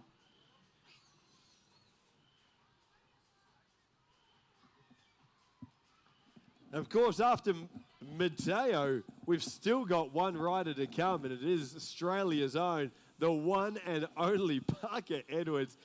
This heat number one is absolutely insane here, folks. Incredible stuff. Here we go. Matteo Molinari on his toe side edge in pass number 2. And wow, that is a real surprise. Getting the Tootsie Roll on that one. You saw him take off from his toe side edge and wow, just did not quite get the lift he was looking for. Having to pull out from that trick and, well, going down on the Tootsie here. As you can see, yeah, just a little bit, something not quite right there as he got that lift off the wake. And Matteo going down on the first trick of pass number 2. Well, this is going to be very, very interesting here, folks, because Matteo has absolutely thrown down a perfect pass number 1. Now he's back with an early fall. He cannot afford to fall again because that will be the end of his ride. And with a rider like Parker Edwards coming up next and only one spot up for grabs, he cannot afford to slow this down. So get ready here, folks. This is going to be a very exciting finish for Matteo Molinari's ride here. Here we go. The G23 back on the water. Of course, the Roswell edition, just a long-standing sponsor of this MOOMBA Masters. And oh, it's looking good. The Roswell edition G23, Matteo Molinari in tow. Here we go. One fall down. He's got a heel-side approach. Oh, and the 3-2-1 rewind there, folks. So front side 3, stopping the rotation. Back around for the backside 180. There was the Tootsie Roll. Straight in for a little hillside roll to blind. And Matteo Molinari with that very stylish finish there. Unbelievable stuff from the young Italian after that early fall. Look at the way he come back here, folks. On his heel side edge, the 3 backside 180 there. Incredible stuff from Matteo. And then back in, there was that Tootsie Roll. And then how about this? Barely any cut, but incredible lift behind that G23. And that rolled a blind to finish off pass number 2. Well, one fall down for Mateo, but very, very nice finish there. And, well, folks, he's now put himself into every chance to get through to tomorrow's final, but it all comes down to this. Who will go through? We've got one rider to come. It is one rider. It is exactly that, Parker Edwards, the next rider off the dock, Australia's own. He's just come off fresh from a national title in the Junior Pro Division. Can he back it up with a MOOMBA Masters title? This kid, I tell you what, he is one to watch here, folks. He's got a big, big future in wakeboarding ahead of him. And, well, I'm very excited to have him out here at this Junior Pro Men's MOOMBA Masters competition. It is, of course, Parker Edwards, and he is our last rider in this heat number 1. He is coming up next. Don't go anywhere. Parker Edwards about to hit the water.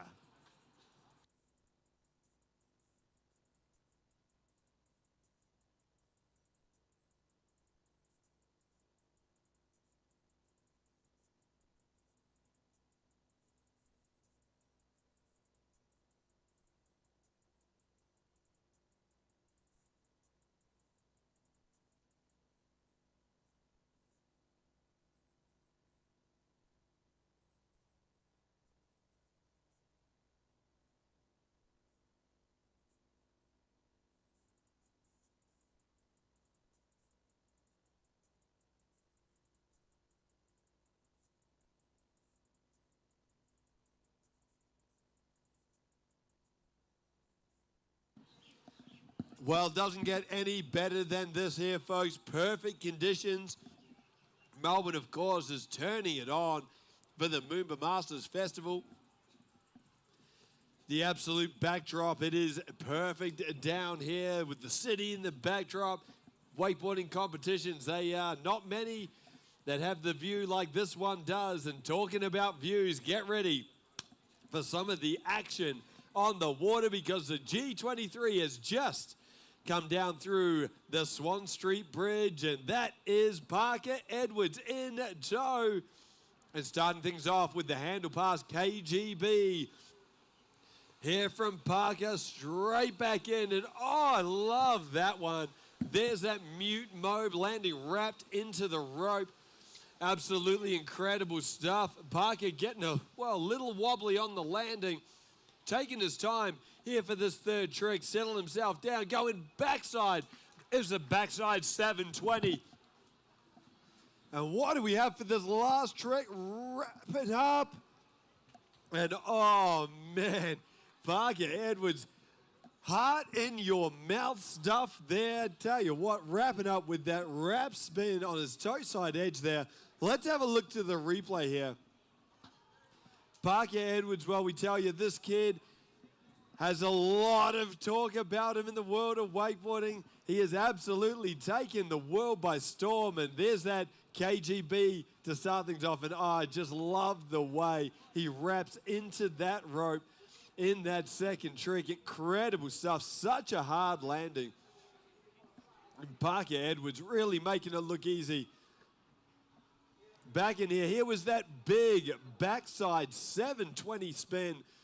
Spinning away from the boat, definitely getting that, well, technical difficulty there. And Parker was pretty happy with that last trick, wrapping up and going with the toe side. Backside, I believe, 540 there as well there. So Parker Edwards standing up this pass number 1. I tell you what, there was a couple of heart in your mouth moments there, but he is on his feet, and what a pass that was. I tell you what, folks, this is really getting interesting and getting very, very tight here, because if Parker Edwards can stand up this pass number 2, he is going to make it very, very difficult for the judges here today. Do we think he can do it here, folks? I do. I certainly do. Tell you what, Australia, this is your chance to get behind one of your own competitors here in this Junior Pro Men's semi-final. Parker Edwards, can he make it through? Well, we are just about to get started. The G23 is making its way down into the course. You can see it from the city end.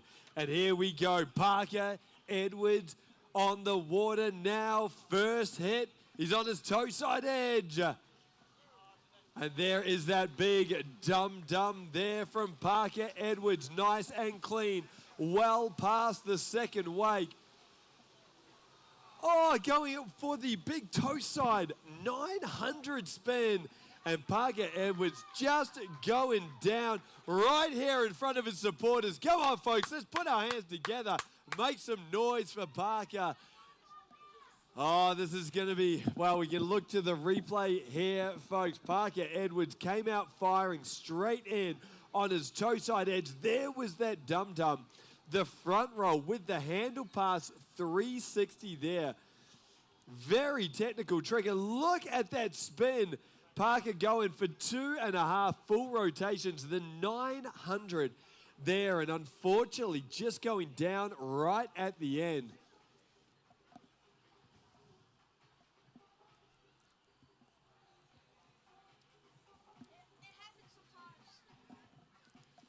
Well, folks, we've had a few riders already. There's a couple of scores in. Of course, if you want to follow along with the scoring as it comes in, you just download the Ride Line app from the WWA, enter in your details there, and you can get up-to-date scoring. So far, I can see Seth Kalpa and Cruzy Boy scores are in.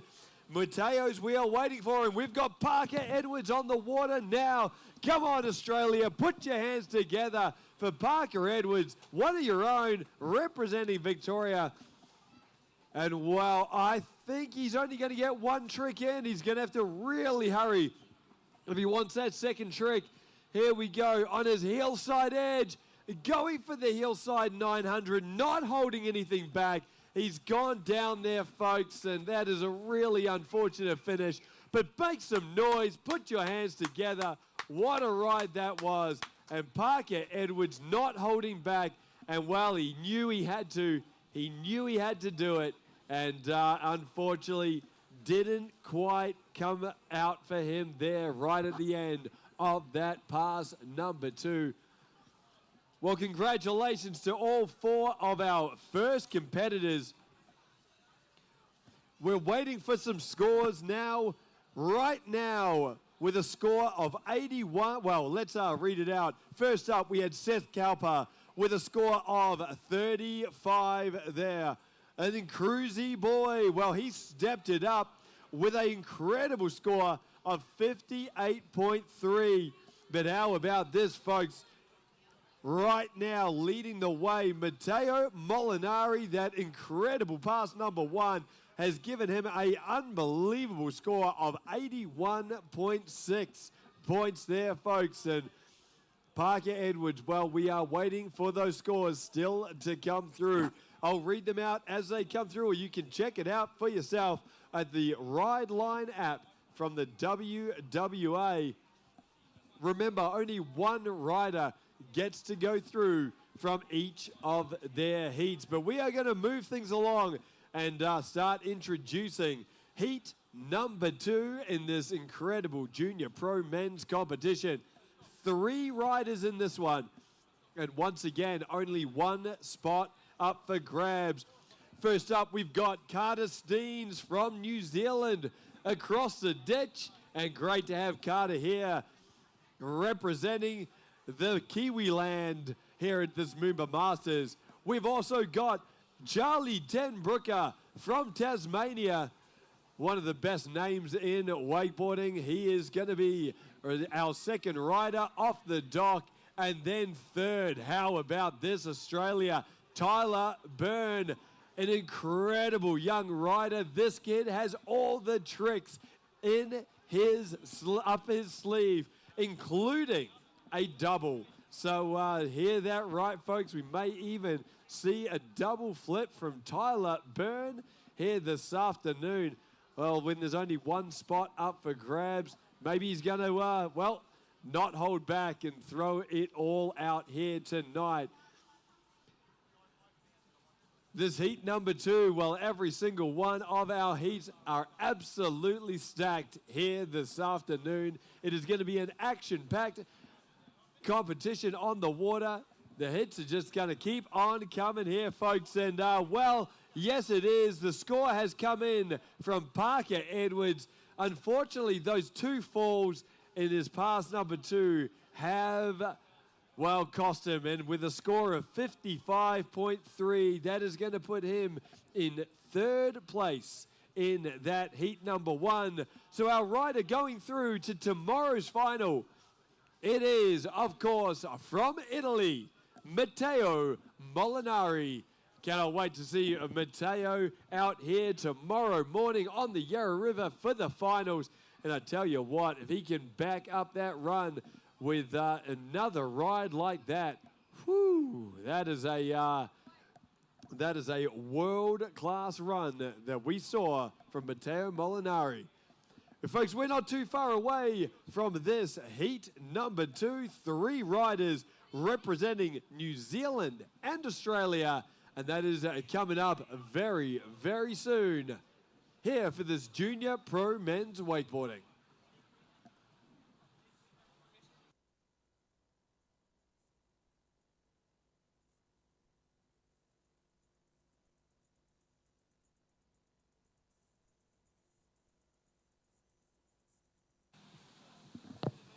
Well, folks, as we do a test pass for this heat number 2, the perfect chance to admire what is some absolute water sports engineering excellence out there from Nautique Boats. That, of course, is the G23. What an incredible machine that is.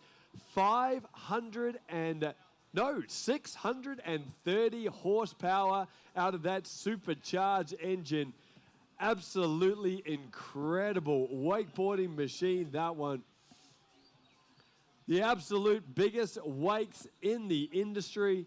And, well, we are lucky to partner with the #1 boat company in the world, Nautique Boats, for this incredible MOOMBA Masters event. When you got the world's best athletes, you need the world's best towboats, and that is what you are seeing right here on the Yarra River in this MOOMBA Masters.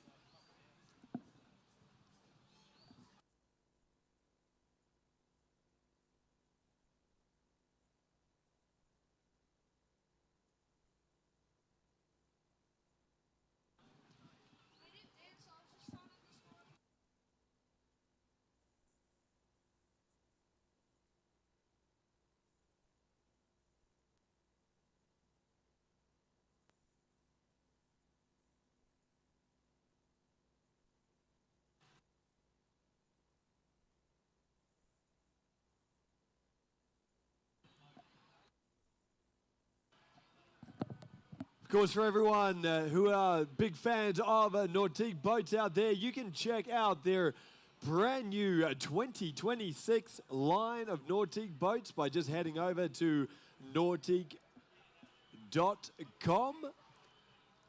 Also, make sure you head on over to the Design Your Nautique function. You can customize a G23 for yourself. Of course, you can choose that right down to the color of the stitching. So set aside some time there, folks. Sit back, jump online, and, well, design your Nautique. That's where you want to head. I tell you what, though, I reckon I couldn't pass up these colors right here. This MOOMBA Masters G23 is looking absolutely stunning out there. The anthracite metal flake is, well, catching that evening sun. And, wow, what a machine we have for our towboat here this afternoon. But that is going to bring us to the end of our test pass. So that means we're about to get the action underway.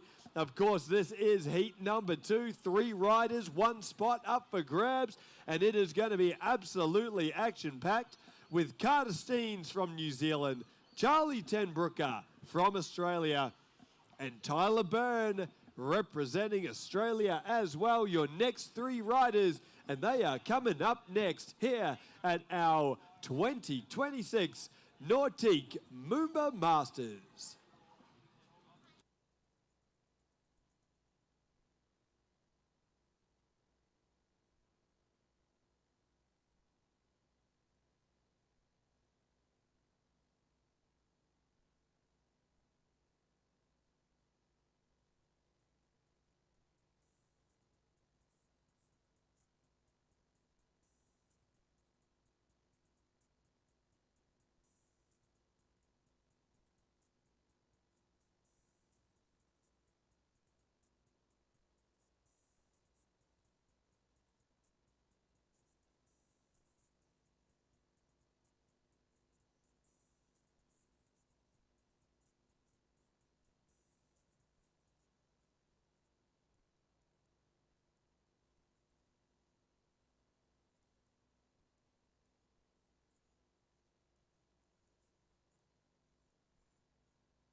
All right, where are our Kiwis at? Because one of your countrymen just taken to the water. It is Carter Steens representing New Zealand. All right, here we go. Come on, bro. Let's get this going. Hillside approach to start this off. And the big hillside Rayleigh, that is always a crowd pleaser, right out into the flats. The big Superman, and then straight back in, grabbing that Scarecrow. Nice and big there from Carter Steens. It's a very high amplitude. Look at that tantrum up and over there from Carter Steens. Just missing the grab on that one, but how about that amplitude? And straight back in, toe side, back row. Has he got time for one more trick? It looks like he's going for it. Oh, he's got to be using every inch. And, wow, no, he's run out of space. Tell you what, he looked like he was charging in to try to get that last trick in and just ran out of course. And when you go in that big, that's exactly what happens. You just got to set your tricks in. But have a look to the replay. Here we go. Hillside approach. And how about that? The hillside Rayleigh, the big Superman, board way above his head. And that's always a crowd pleaser there. Straight back in, there was that Scarecrow. So the toe side front row with the front side 180 as well. Hillside tantrum up and over, going very, very big, but a nice clean landing there. And then, well, a very similar rotation in that last trick with the toe side back row. He was rushing here to get that last trick in and just ran out of space there at the end, of course. But a nice stand-up pass number one from Carter Steens from New Zealand. And, well, I reckon he'll be pretty happy about that in a very nice way to get this heat number 2 underway. Now, of course, junior pro men's wakeboarding, it is tough out there. It always is. It's really cutthroat. Only one rider gets to go through, and it is very, very tough competition all night long here.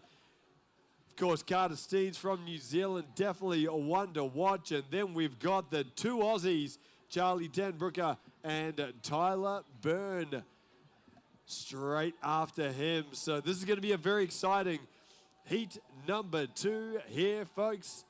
We are not far from getting back on the water with Carter Steens from New Zealand. But here we go. Have a look towards the city of Melbourne, because there is that incredible G23 making its way down the course. We've got Carter Steens in tow. And here we go in his hillside edge. What's he got for us? And that is the wrapped KGB. And oh, I thought he had it. Just goes down on that first trick, unwinding himself with that rope wrapped around his body. Have a look to the replay here, folks. Yes, that's right. He's got the rope wrapped all the way around his body and then unwinding himself in what they call the KGB. Unfortunately, going down, sliding that board around and unable to ride away from the landing there. So, little unfortunate start there from Carter Steens, but using up his one free fall in his pass here. And, well, folks, this is going to be very interesting because he cannot slow down. He's going to have to throw every big trick he can, especially with the class of rider that he's got coming up. Let's wait for a big finish here from Carter Steens representing New Zealand.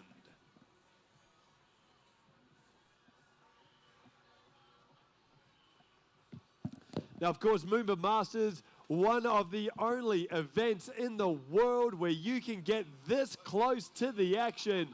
And, well, we got Carter Steens. Now, he is able to hear all the cheers from the crowd. So make sure you put your hands together.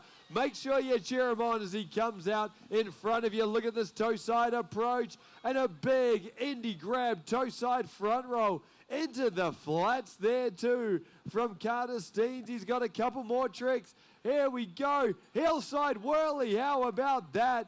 The overhead 360, and it looks like that is enough for Carter Steens. He has decided that enough's enough. Those two tricks in the bag will do it. So here we go. The big toe side front roll there. Absolutely incredible. And then back in, there was that whirly bird. Loved that one. The big finisher.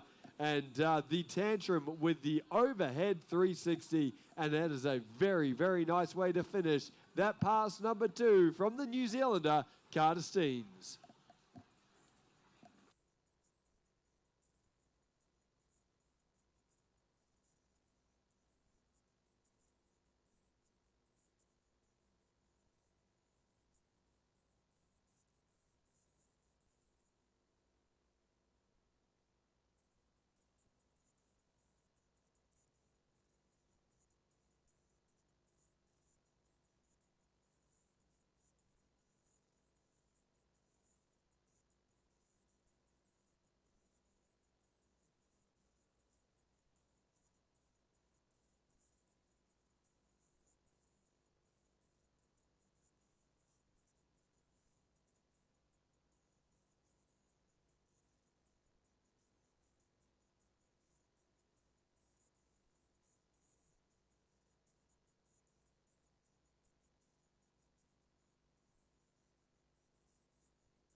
Well, here we go, folks. We've got a couple of Aussies coming up next. We are back on the water now, all the way from Tasmania. This is Charlie Ten Brooker. Oh, I tell you what, this kid just charges the wake, so get ready for some very, very high action, explosive riding. Here we go on his heel side edge. Oh, I absolutely love that one. Starts it off with the Moby Dick and back in, toe side edge. Big toe side nose grab scarecrow there from Charlie Ten Brooker. Here we go. So, whoa, there it is, the skeezer. So the switch crow mobe. How about that for a late 180 right at the end? And oh, Charlie Ten Brooker, I told you, this kid charges the wake, and that was absolutely out of control for the end of that pass, number one. Well, we're going to the replay here, folks. Have a look at that. Charlie Ten Brooker getting that handle pass in there with the Moby Dick, making that look very, very smooth. Straight back in, there was that nose grab scarecrow asking for just a little change in speed, and this is why straight back in that late, very late last 180 with that skeezer. And then have a look at this here, folks. Charlie Ten Brooker, I think he was going for one of the biggest dum-dums you will ever see. And wow, he just over-rotated that one straight over to the top of his wakeboard. And wow, that's a big fall out there from Charlie Ten Brooker from Tassie.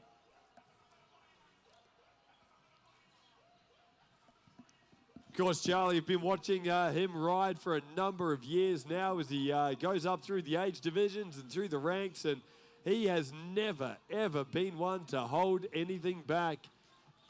Always an exciting rider to watch, and well, he's showing that same style out here on the Yarra River here tonight in this Junior Pro Men's MOOMBA Masters. What an event this is already shaping up to be. 4 heats that we've got and only 4 riders in tomorrow's final. So it is real cutthroat stuff out here tonight here, folks.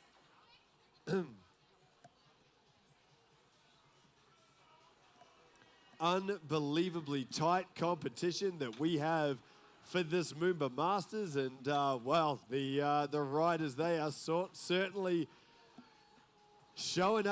putting on a bit of a show out here tonight. Of course, Charlie Ten Brooker, 1 pass down, and then one pass still to go. And then we're going to, well, one of the favorites for this event, of course, it is Tyler Burns. So this is going to be a very, very exciting second half to this semi-final number 2. And then 2 more semi-finals to go tonight there. Our ski disciplines. Massive week ahead of us though, folks. We've got wakeboarding happening tomorrow morning. Also all weekend long with our pro division. So make sure you get ready for a full weekend of high flying action here for our MOOMBA Masters wakeboarding competition, proudly brought to you, of course, by Nautique Boats and GM Marine and that G23 out there. Here we go here, folks. Back on with the world's #1 wakeboard boat. That is the Nautique G23. Charlie Ten Brooker from Tasmania. Out behind, and Hillside KGB. There's a big splash there, and that is a really unfortunate fall there for Charlie Ten Brooker, going down, not holding anything back, but that is going to be the end of his MOOMBA Masters here tonight. He's right there in front of you, folks. Put your hands together. Show a bit of appreciation for Charlie Ten Brooker from Australia. Unfortunately, going down twice in that run. I don't want to speak too soon, but I don't think that's going to be enough to get him through to the final here tomorrow. But We've still got one rider to come here, folks. That is Tyler Byrne. I'll tell you what, don't go anywhere because this kid is an absolute excitement machine. He has the tricks in the bag that could take home this whole competition, including a double flip. Get ready because Tyler Byrne is our next rider in this heat number 2 of our junior.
Well, here we go, folks. We are on now.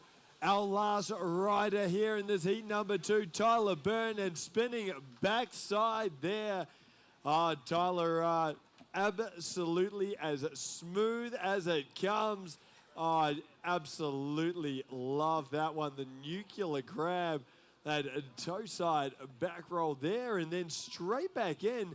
A little bit of a, just a bit of a railie there right at the end there, folks. So let's have a look back to the replay here. Sorry, they're straight in. That was the dum-dum. So the toe side approach, the toe side front roll with that handle pass 360. There was that backside 360 there from Tyler Byrne. Straight back in on that toe side edge, the nuclear grab toe side back roll. The style on that trick is absolutely next level. And then, just that little railie at the end there. Little finishing one off for the fans. But, nice stand-up pass for Tyler Byrne. I know he's got a lot more in the tank, but just doing what he has to do. So, nice, smart ride. I'm going to be interested to see what we have from him in pass number 2 here.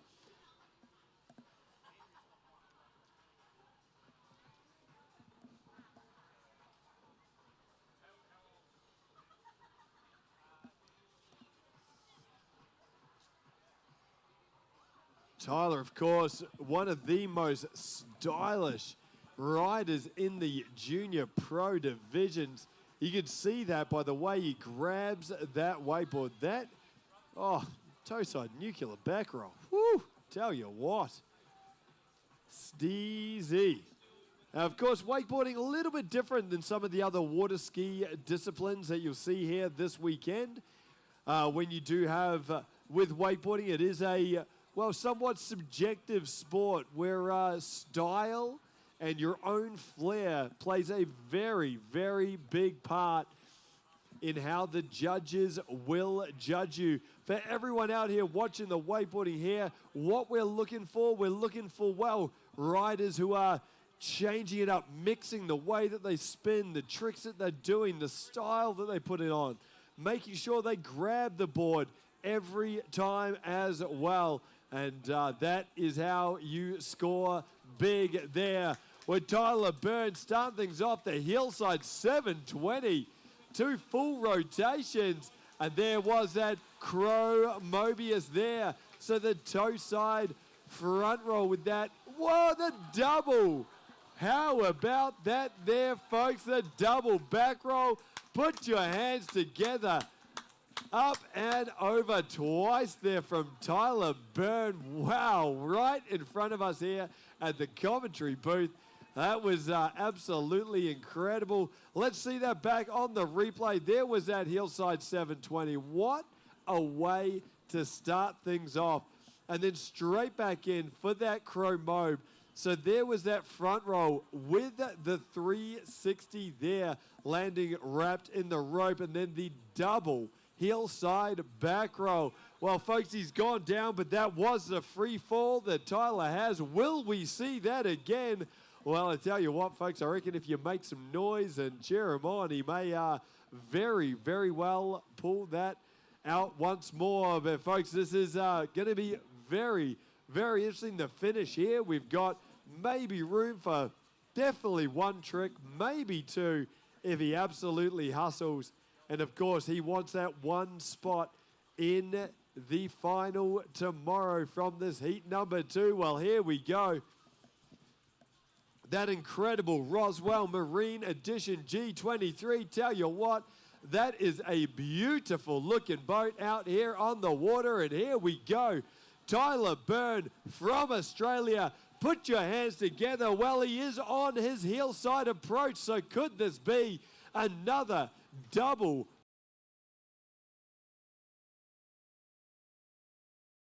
hillside edge now? A big, folks, put your hands together, make some noise. Tyler Byrne, the big finish, the double hillside back roll. What a finish that was. And I think Tyler Byrne will be joining Matteo Molinari in tomorrow's final in this junior pro men's division. Oh, I love the way he just got that board back under him on the tail of the board, sliding it through, and an incredible finish there from Australia's own Tyler Byrne. Whoo! What a action-packed ride that was. Tyler Byrne, well, he started off just nice and clean, doing what he had to do, and then that pass number 2, how about that?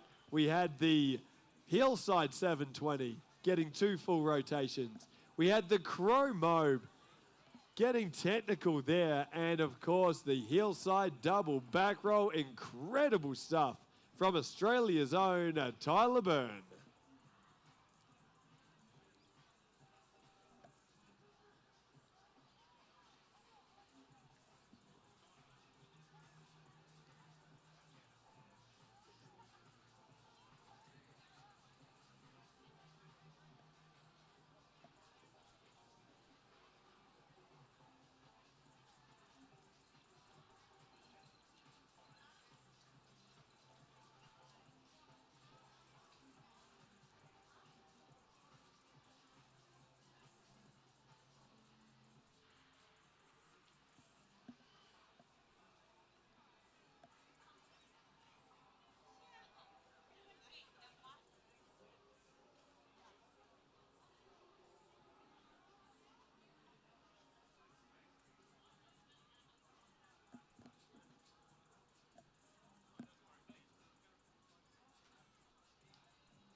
Well, we got a few scores. They have come through there, folks. And, well, let's read those out. Carter Steens from New Zealand. Well, he picked up a score of 40 points there. That was in second place. We had Charlie Tenbrooker with a score of 37.3. So very, very close between those two athletes. And then, of course, Tyler Byrne, 76.6. And straight through to tomorrow's final. What a ride, what a finish.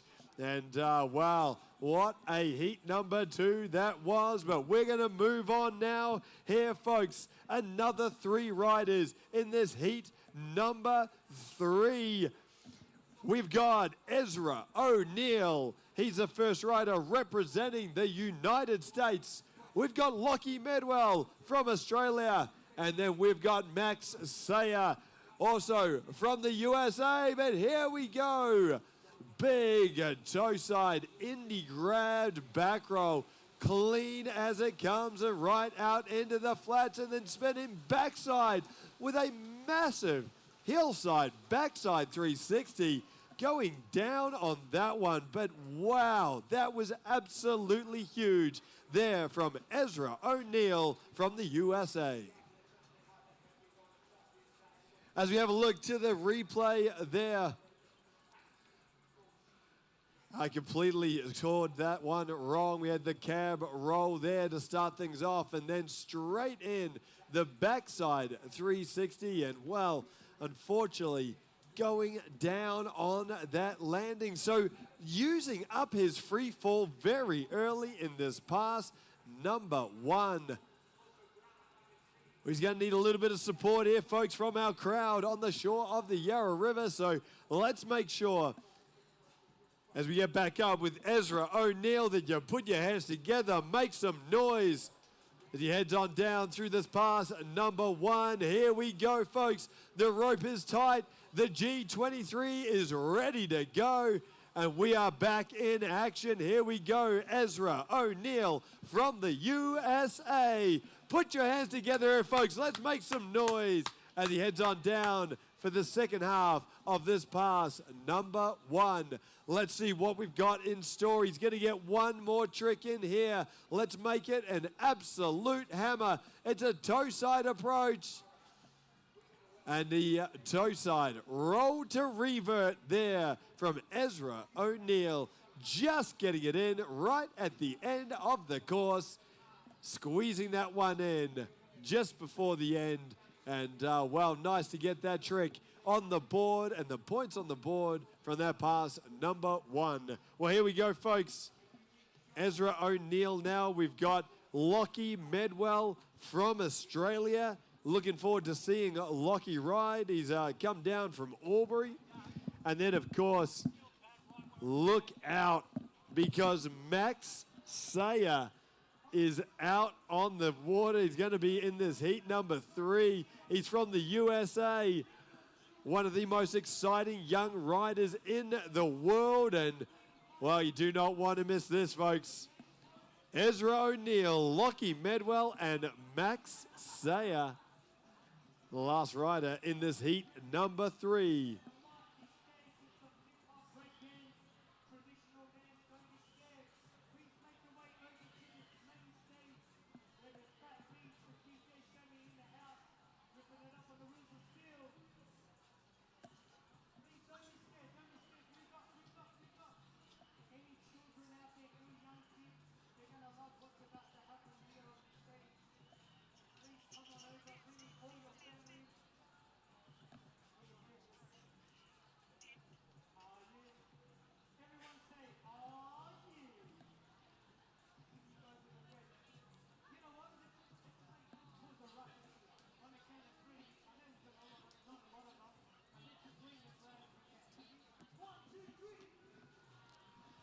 Well, here we go, folks. We are back on here. Ezra O'Neill, the toe side approach and a big chromo. How about that there, folks? That last 180, whoa, really took me by surprise there. It's hillside edge, big hillside 540, 1.5 full rotations. This is a very nice start pass number 2. There is that backside spin. How about the style of that? That handle pass, absolutely incredible with the backside 3. And then, wow, just back with the toe side scarecrow. I reckon he was asking for something more there. But, wow, nice pass number 2 as we look back to that replay. Well, there was the end of pass number 1. We came straight back in. There was that chrome mobe, as clean as it comes, past the second wake. And Ezra O'Neill, that was a very nice start. And then straight back in, that hillside 540. Oh, I just love the slow rotation. But the backside 360 going very, very big there from Ezra O'Neill, and then the scarecrow to round it off. Switch scarecrow, in fact,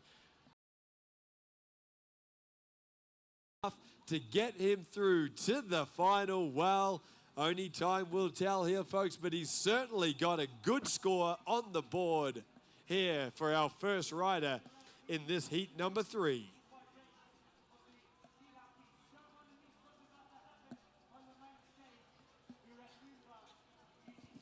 But of course, for all of our Aussie supporters out here lining the banks of the Yarra River, we'll get ready to give a big old Aussie cheer. And that, of course, is for Lockie Medwell, next rider, the only Australian in this heat number 3. So he needs a little bit of local support out here as he's about to hit the water for this MOOMBA Masters Junior Pro Men's semi-final. He's coming up next here, folks, Australia's own Lockie Medwell.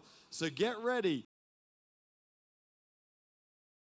for the Aussies. Max Sayer from Florida in the USA. And he will be our third and final rider in this heat number 3.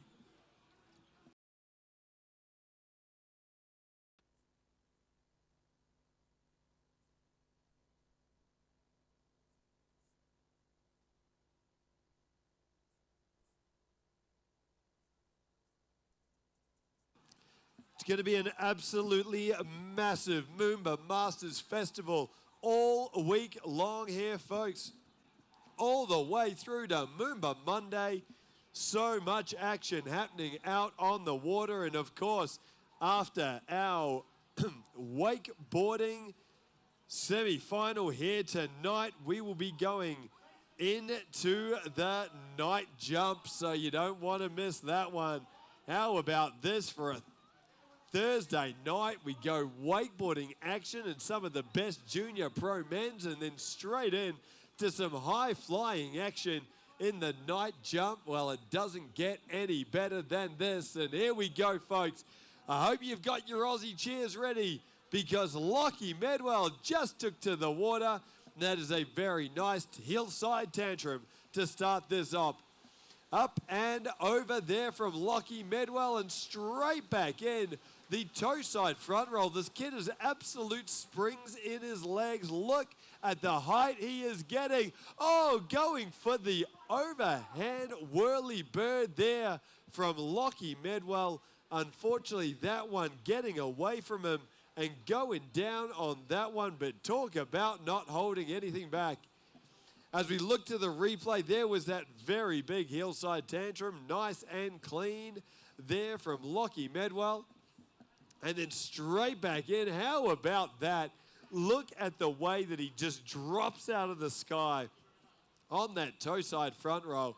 And then, well, it all went wrong right there, folks. That was the whirly bird. And unfortunately, just going down on that one. The board getting a little bit away from Lockie. And, well, that'll be his first fall here in this MOOMBA Masters campaign. A nice start, nice ride. Hopefully he can get 1 or 2 more tricks in this pass number 2.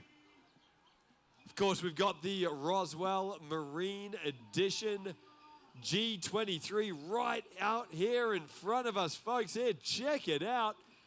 the biggest and best wakeboard boat in the industry. Tell you what, wakes like this, whew, they are absolutely incredible. And while you are down here at this MOOMBA Masters, make sure you do go over and check out the crew at Nautique Central and the Nautique boats that they have on display here as well.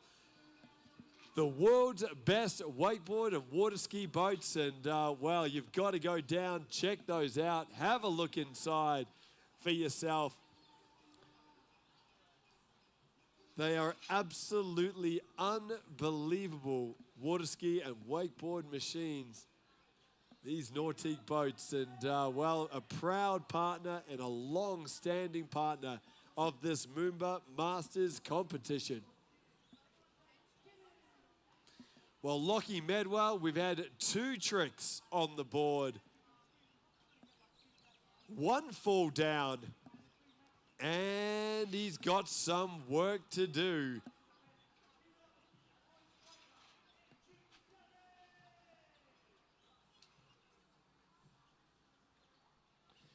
So this is going to be a very interesting pass, number 2. For Lockie Medwell, he cannot hold anything back, and we are sure to see a very, very exciting pass number 2 here from the Australian in this heat number 3. And then, folks, we are going to go into our 4th and final heat. Straight after these riders, we have 3 more to come, and they will be battling it out for the last spot in tomorrow's final. That, of course, is Fletcher Broadbent, another one of our Kiwis. We got Zach Rizzoli from Australia and Chase Larkin, also from Australia, from right here in Victoria. So that's going to be a... But before that, folks, we do have pass number 2. Just riding into course, you can see the G23 coming. A hillside approach. Oh, very big with that hillside back row and going down, and that unfortunately is going to be the end of his run. Come on, folks, put your hands together for the Aussie.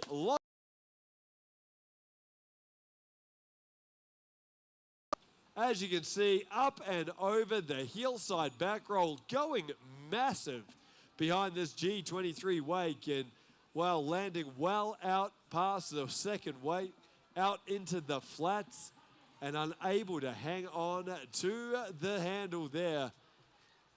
Unfortunately, ending his ride a little short on that pass number 2.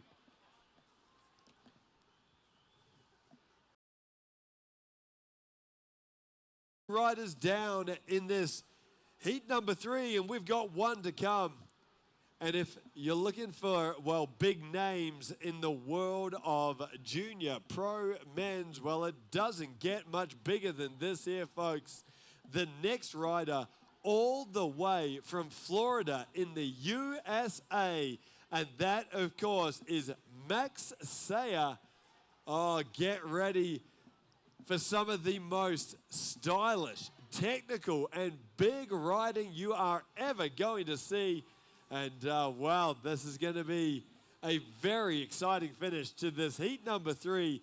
Max Sayer, your next rider off the dock. He is coming up next.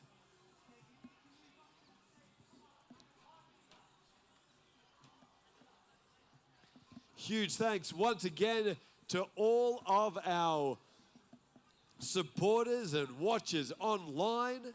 Of course, you can go to the MOOMBA Masters website, moombamasters.com.au. You follow the live stream, and of course you can follow along of the action all weekend long. A huge shout out to everybody watching all around Australia and all over the world. I hope you are enjoying the action as much as we are here on the banks of the Yarra River. And there is plenty more action to come. We've still got Max Sayer in this heat number 3, and then we've got a whole heat number 4 to come. So settle in, folks. There's wakeboarding action all afternoon long. And then we will hand things back over to our night jumpers, which is sure to be an incredible competition here tonight.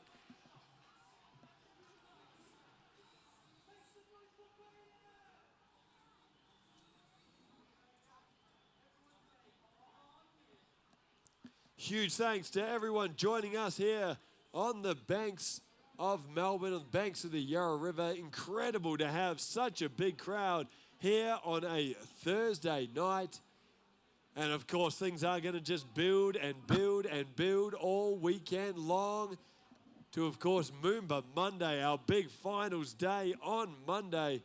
Make sure you're here then and enjoying this incredible weekend action of water sports.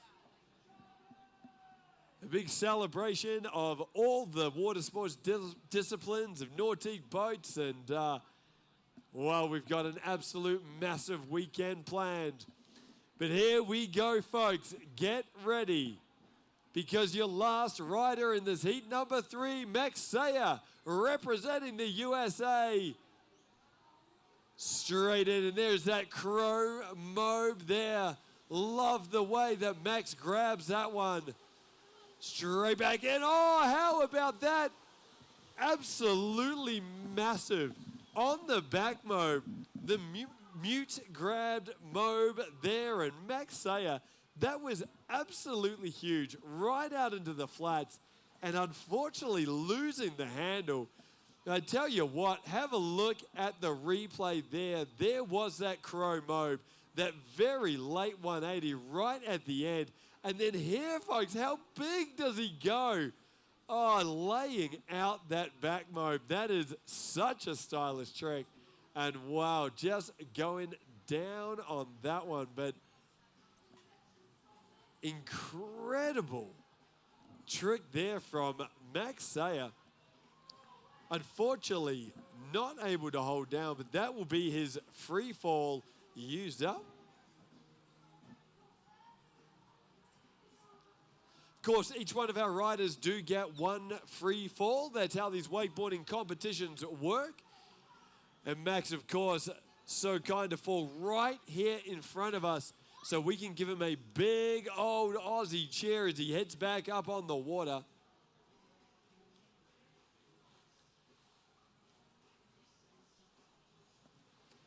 Well, here we go, folks. We are on now. Max Sayer from the USA, one of the most talked about young riders in the world, showing us exactly why that is. And here we go, one fall down. Can he put it together to get himself through to tomorrow's final?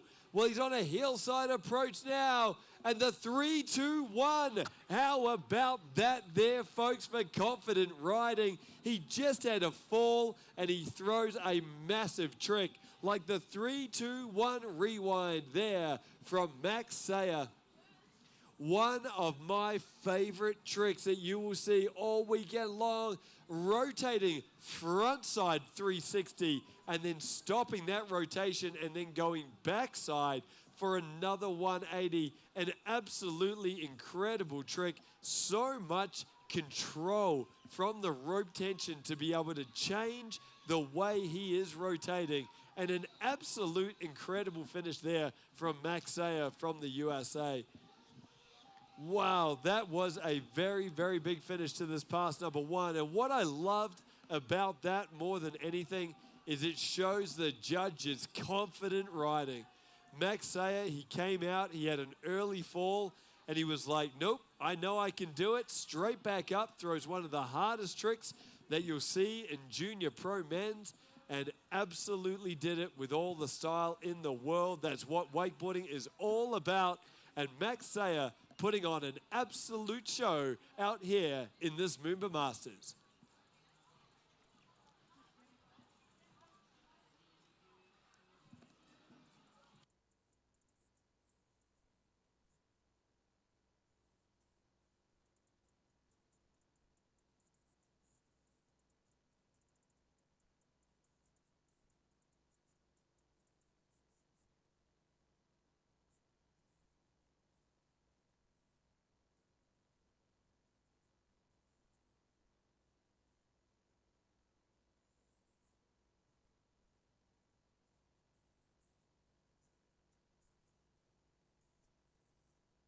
Well, here we go, folks. This is pass number 2 with Max Sayer and the KGB to start things off. Nice and big here from the US competitor. Straight back in and oh no! He's lost the handle. Oh, with that 720. Unlucky there. Max Sayer. Oh, have a look at the replay here. There it was. The big 720 going so big and unfortunately losing the handle, but he's right here in front of you, folks. Let's make some noise. What a ride. Now, this is going to be very interesting for the judges. Are those big tricks, Max Sayer having a couple of falls, are those big tricks that he threw down and landed going to be enough to then get him through to tomorrow's final? Well, we will find out soon enough here, folks. We know Ezra O'Neill, he started off this heat number 3 with a score of 43.3. Lockie Medwell came back with a score of 18.3. And Max Sayer, can he get through to tomorrow's final? Well, we will let you know as soon as these scores come through. But we are going to go on to heat number 4, folks. We've got 3 more riders to come. Representing New Zealand and Australia, we've got Fletcher Broadbent. He is next on up. First rider off the dock, Zach Rizzoli, one to watch from Queensland right here in Australia. And then the last rider, he resides in Echuca. It is, of course, Chase Larkin, your last rider here tonight. That is coming up next here, folks. Heat number 4 in our Junior Pro Men's semi-final.